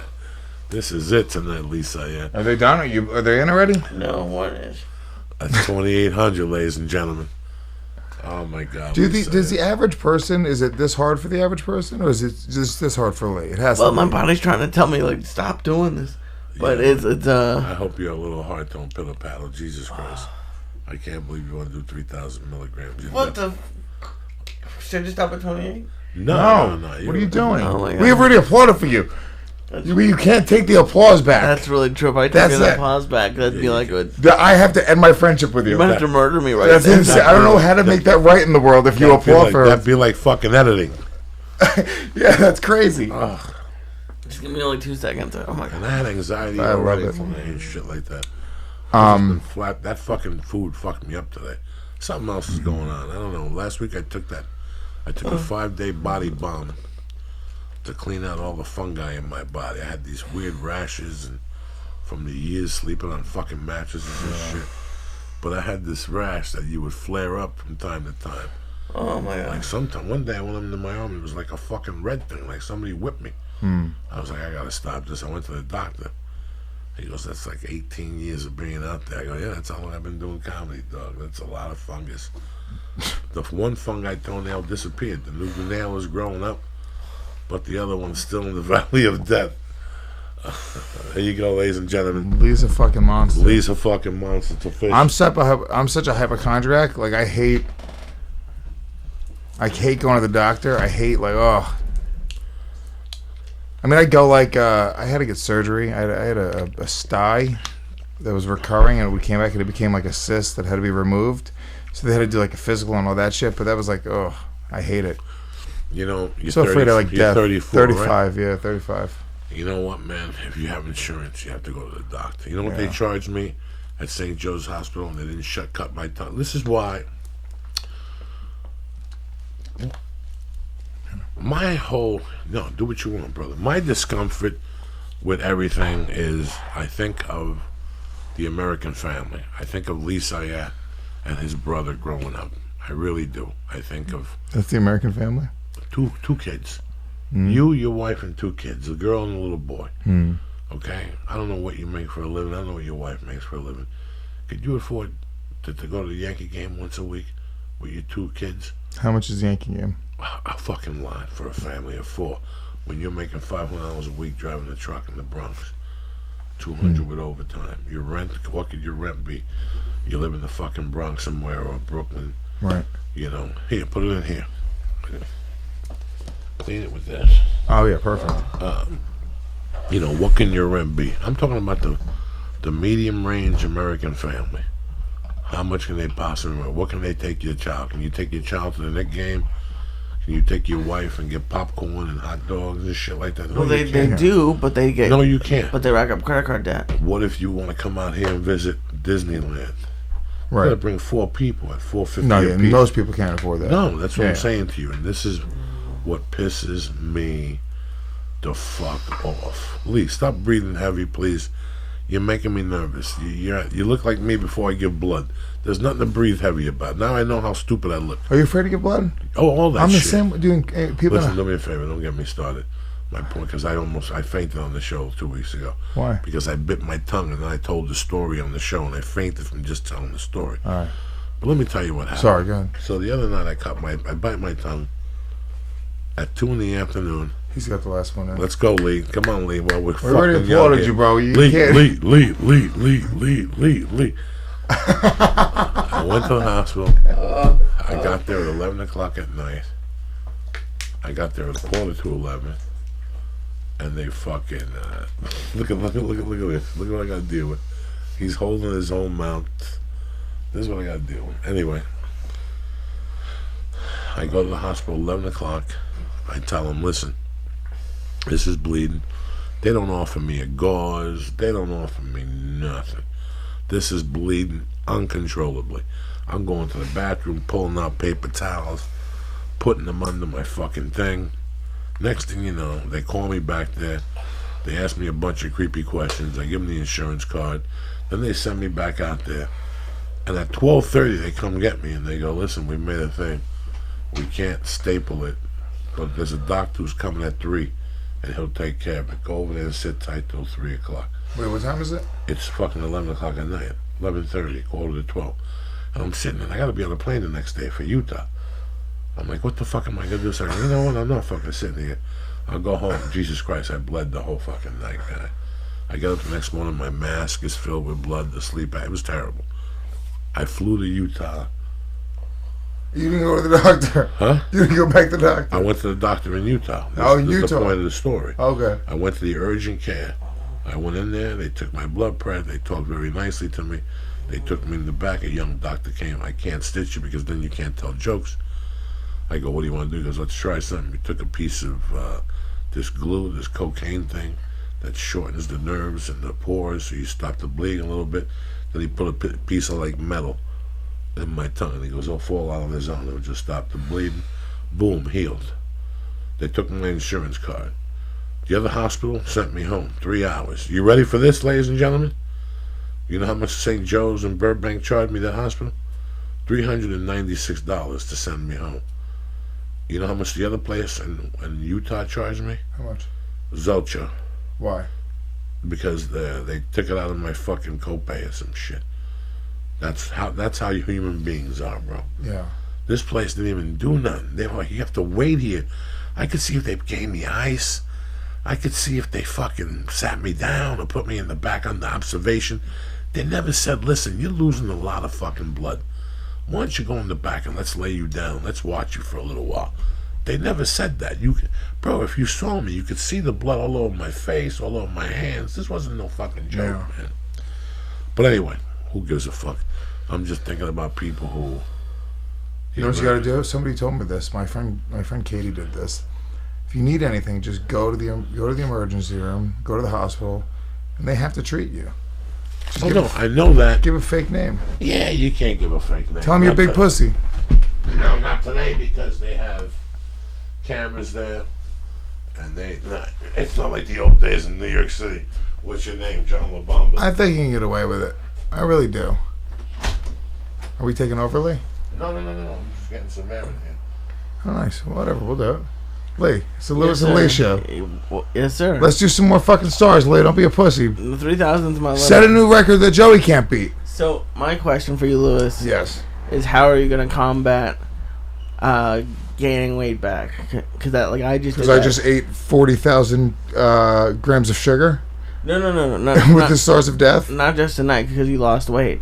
Because I've gone up and down my entire life, and I went down and I recently gained 15 pounds, so I have to go back down again. Dude, I fucking fluctuate, man. It's a nightmare.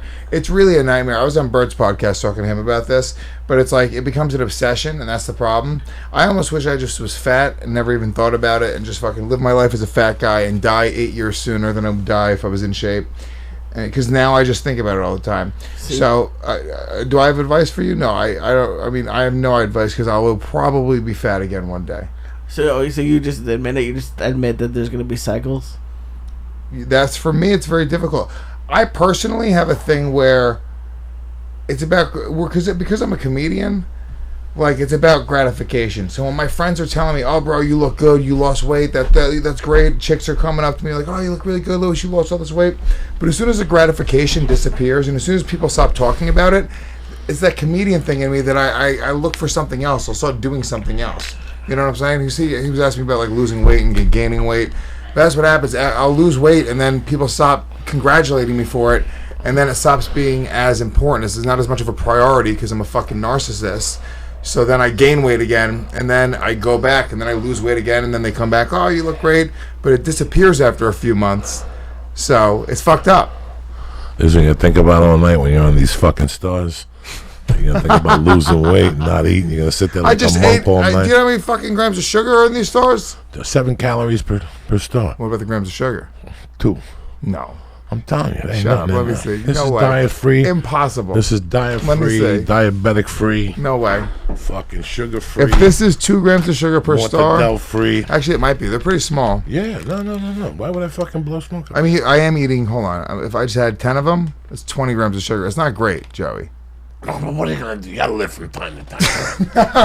You're Puerto Rican, right? That's in your blood. What do you think you drink all day? Fucking sugarcane juice. Your fucking cousins are drinking sugarcane juice. You know what I'm saying? And you're Do they worried not have the? They don't need it. I'm telling you, it's 2 grams. Don't worry about nothing. I got you. I got you. You're just 2. making that number up, though. The what? You're Look, just making that can you up. Google He it? don't fucking know nothing. He Can you knows. Google it? See how many grams They're of not sugar? gonna fucking tell you. There's nothing You- to Google. These are my people. They don't tell you nothing. They only tell me. If you want tomorrow, I'll call them up. You take a deal with it. All of a sudden, you want to know how many grams of sugar? Yeah, there's 2. That's 80. Yeah, there's 2. Don't worry about nothing. No It's 7 calories. There's 2 grams of sugar. 7 divided by 2 is fucking 2. You know what I'm saying?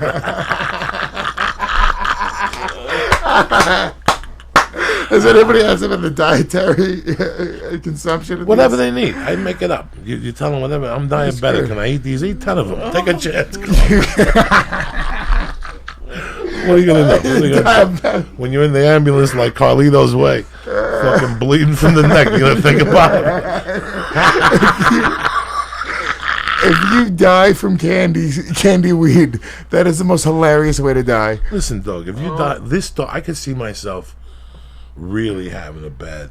That's why whenever I fucking take these, I be careful lately, because these things will put you into big time anxiety attack. Like this could catch up with you, Louis Gomez. This ain't no joke. Listen, This could get you later on, like late at night. Also, that's last time. look at Zombo over there. He's ready to go. He's done. What does it mean when you taste seaweed? That means that you're going down, dog. You're drowning.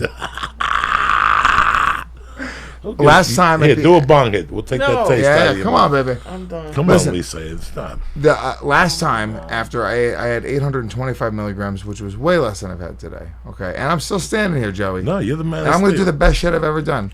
I'm gonna fucking improv every joke tonight. It's over. I'm happy for you. I'm ditching the old jokes. You'll be calling me later going, what the fuck did you give me? I fucking ate a bag of dicks. I forgot everything. I'm doing Louis C.K.'s act.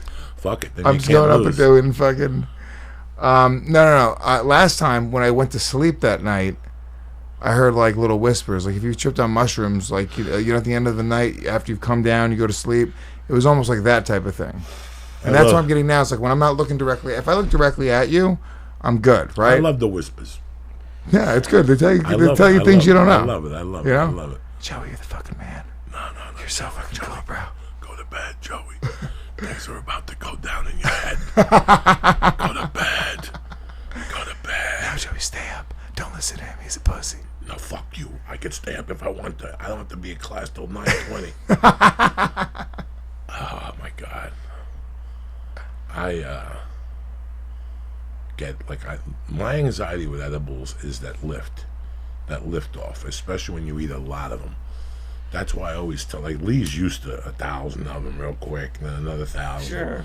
And then we just pick it apart little by little at the core, like a you know.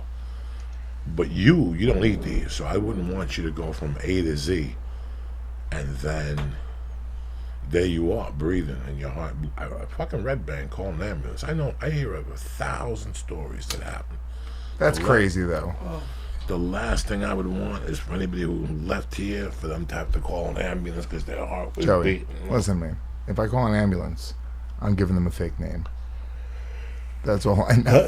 They're not getting my real fucking name, and I'm not paying for shit. First of all, they'll fingerprint you while you're sleeping. Puerto Ricans. Then they'll do an NCIC, and they get to picture you from Mexico via Puerto Rico playing bongos and shit.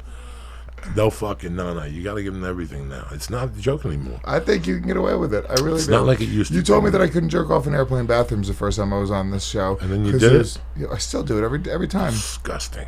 No, not a cross-country flight, Joey. I'm not building up 6 hours of jizz. You know what you do, bro? You sit there and you put the blanket on you.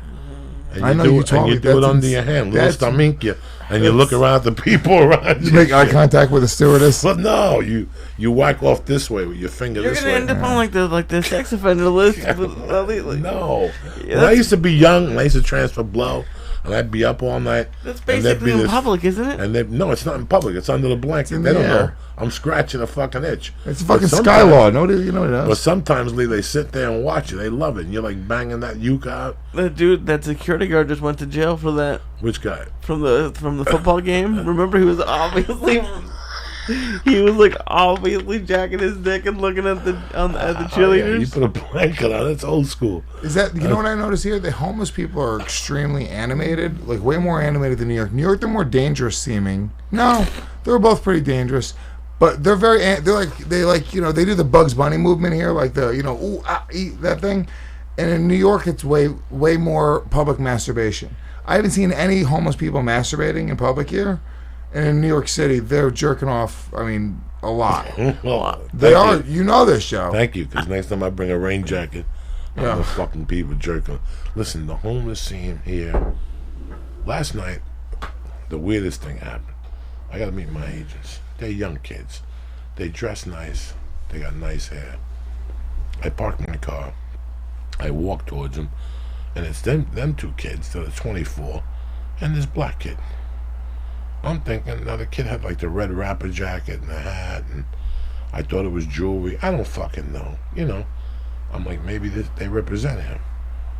As I get there, they're fucking talking, and so I didn't know nothing. I turn around and introduce me. How you doing? Nice to meet you. I give my agents a hug, and we all walk in, and next thing you know, the dude's behind me, and he's like, man, what are you gonna eat? I tell you what I want. You're telling me what you want. What are you talking about? And he's like, come on, man. Let me eat with you motherfuckers. You a director and shit. And I'm like, I'm no fucking director. He's like, come on, man. He goes, come on, let me eat with you. I even pay for half of it. Bro, I could smell the alcohol. You could smell the it was just sad. You know what I'm saying? I would have gave him the fucking chicken. Then the waitress threw him out. Yeah. The waitress says he's been bothering people. I don't know who's homeless or whatever anymore. I can't tell. Yeah. You go to those fucking 7-Elevens, they're out there. Today I gave a chick $1. I took the dollar out of the car and I gave it to this woman today. You don't know what the fuck they're doing. I have difficulties. I have difficulty too, but from time to time you gotta be soft. It could be Jesus Christ. In LA, yes, fine. LA, I'll give it to you. You should be more generous. You're right. I agree. But in New York City, you're walking to the subway. If you're going to be generous, I mean, you're going to you will have no money. It's expensive. You heard what I said. I said I racially profile. So no blacks. I do. No, I didn't say that. No, she was a black woman who I gave them. Okay. No black man. You have a better chance if you're a woman getting money out of me 100%. than a young guy. Oh my when God! I see a young guy, I just look at him. You better have no limbs. I'm ashamed of him. If you have no. If they got limbs, I'll throw them the small nickel. If they have no limbs, if you can prove you better have zero limbs. If you have one limb, you better get the fuck out of my face. If you got a cup next to me and there's no limb, I throw a nickel in the fucking cup. I'm a good dude. You're missing a fucking body part. I'm all in the Cuban side. But you get these fucking people. I know who's faking. My mom had a bar that the guy used to play deaf. Yeah, of course. In New York, that's big. Where they come. You see the gypsies that they fucking have the babies. They drug up the babies. Oh my God, that's crazy. No, I've seen all that shit, and 10 out of 10, I don't stop.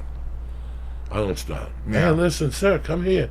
Look at that. I gotta go. We could actually go out in front of a 7-Eleven with Lee right now and just pretend that he's our baby. He's all drugged up. Make some money. Guys, please help us. Our baby's dying. Lee's fine. Don't get him filed up. He's all right. Because when you leave, he'll put his head back and he'll start looking around like Zombo. And he'll keep thinking how his heart's beating fast. Then he'll play games himself. And tomorrow morning when I call him, he'll tell me a story. How he drove himself and got a heart test because his heart was beating out of his chest again. No, leave him alone, please. Don't take him nowhere. He's going to be fine. When we leave here, he's going to call Domino's. He's probably going to get 2 pizzas, 2 orders of wings. Domino's pizza is better than the average like pizza here, right? I don't fucking know. Because this is what I do. When I go on the road, I'll order Domino's pizza before I'll just take my chance at pizza in whatever city it is or it's in. I don't take my chances with Domino's. You know what I'm saying? Domino's, all right. You're from fucking New York. Yeah. No, I don't fuck with Domino's in New York. No, you can't eat Domino's. You don't understand my point of view. You gotta have a stand. Yeah. Everybody represents the hood. Represent your hood. I don't eat Domino's. That's it. I'd rather die than eat fucking Domino's. I don't eat Domino's. I'll eat Domino's at a pinch. I don't eat pizza. In a pinch? No, not acceptable. You're on the road. No, not acceptable. 2 o'clock in the morning, you're starving. Listen, I live here, and I hold out 6-7 months. If I can do it, you can do it. I don't eat pizza till I get to Gotham, down the corner. Yeah.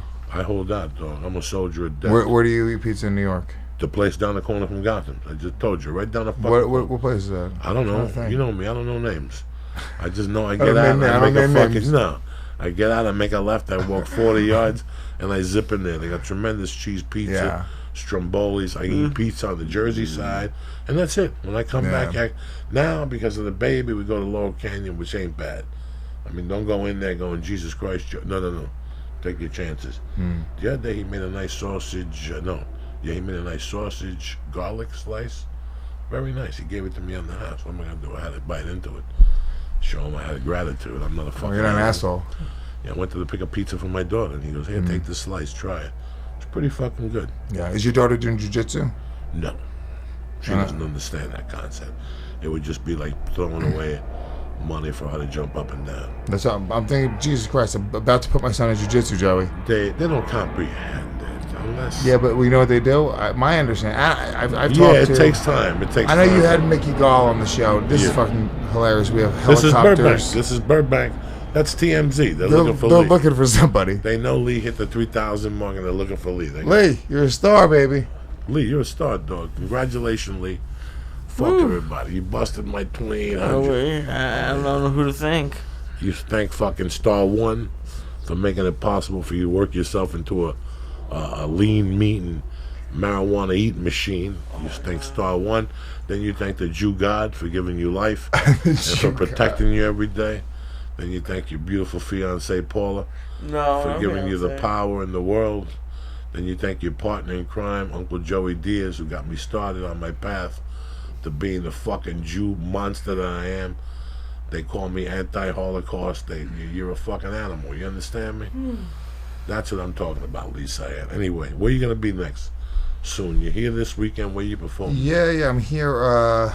If you're watching live, I mean, you can't come tonight, but tomorrow night I'll be at Laugh Factory. I'm gonna be also at Haha Comedy Club. So you'll be up here tomorrow night. Yeah, and then also Friday night I got 2 shows at the Haha. You can Comedy walk Club. to the fucking Haha. Oh, really? All right, Yeah. sweet. And then Saturday night you up here? No, I leave Saturday morning, which So I wish you're I up could stay more. I fucking No, every time.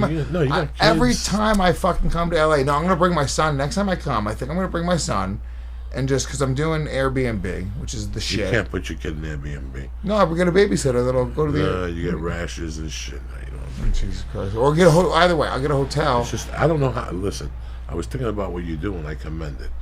And it's really weird how you and a lot of other people. I got 3 days. I don't know how you do a week. I would die. I don't do that on the road. LA, I do a week. Yeah. LA, because No, I I come, 2-3 times a year. I want to come out, and oh my God. I'm now because the other thing is like I make friends. LA is the fucking shit. First of all, people that shit on LA, they're crazy. They're crazy. LA comics are the fucking coolest people. You guys are all fucking super welcoming and just like, I mean, seriously, some of my favorite people in the world live out here. And now I make more friends every time I come out. So it's like, I can't come out for a few days. I want to come out and like do spots. No, you're right. No, I don't. know, I just said I can't, Yeah. I would stay here for 10 days if you could, but You miss your kid. Yeah, that's the hard part. Bed, you know, you're just fucking around, so it's kind of weird, man. I just got a new bed. I gave up my king size for a fucking queen size. You gotta do what you gotta do. I needed the space, brother. I needed the space. Look at Lee. He gave up the bedroom for the couch. What are you gonna do? Lee's a fucking animal. I'm not on the couch. Especially tonight. He's on the couch tonight. He goes home, falls asleep on the couch. She comes out at 6 in the morning, goes, where the fuck you been, Lee? Like I said, next Thursday, we're at the motherfucking Ice House workout night. That's it. I'm just trying to put together a decent hour, guys. I can't do these fucking old jokes no more. Come on out, $10, have some wings, whatever the fuck you want to eat. Then the week after that, I'm at Brea Improv, a dynamic place. You understand me? One of the original originators. That's why I used to do my once a month, the second Wednesday of the month. I started there like in 2009, so it always feels like fucking going home. I want to thank, number one, I told you in the beginning of the podcast, Hello Tushy is back. You're sitting there going, Joey, what the fuck is Hello Tushy? Hello Tushy is a portable bidet that you latch onto your toilet seat and you sit on it, you pee, and then you turn this on, water sprinkles into your anus and your little private parts, and it washes nice and clean. Yeah. You wipe it down with a little portable fucking thing. They also supply towels. You're saying, Joey, why do I need a bidet? Why? Because 9 out of 10, you're a filthy fuck. Number 2, let's not talk about you. Let's not get personal here. Hold on 1 second. The fucking Marines are flying by again. It's 9:30 at night. I need this shit. Someone got me the Blue Angels, Joey. Thank you very much. I need fucking Makasuki flying over me. What I'm trying to tell you is this. You're only at Dad's house this weekend. He's going to be talking to you about insurance, his time in the military. He's going to talk to you about his week, what happened.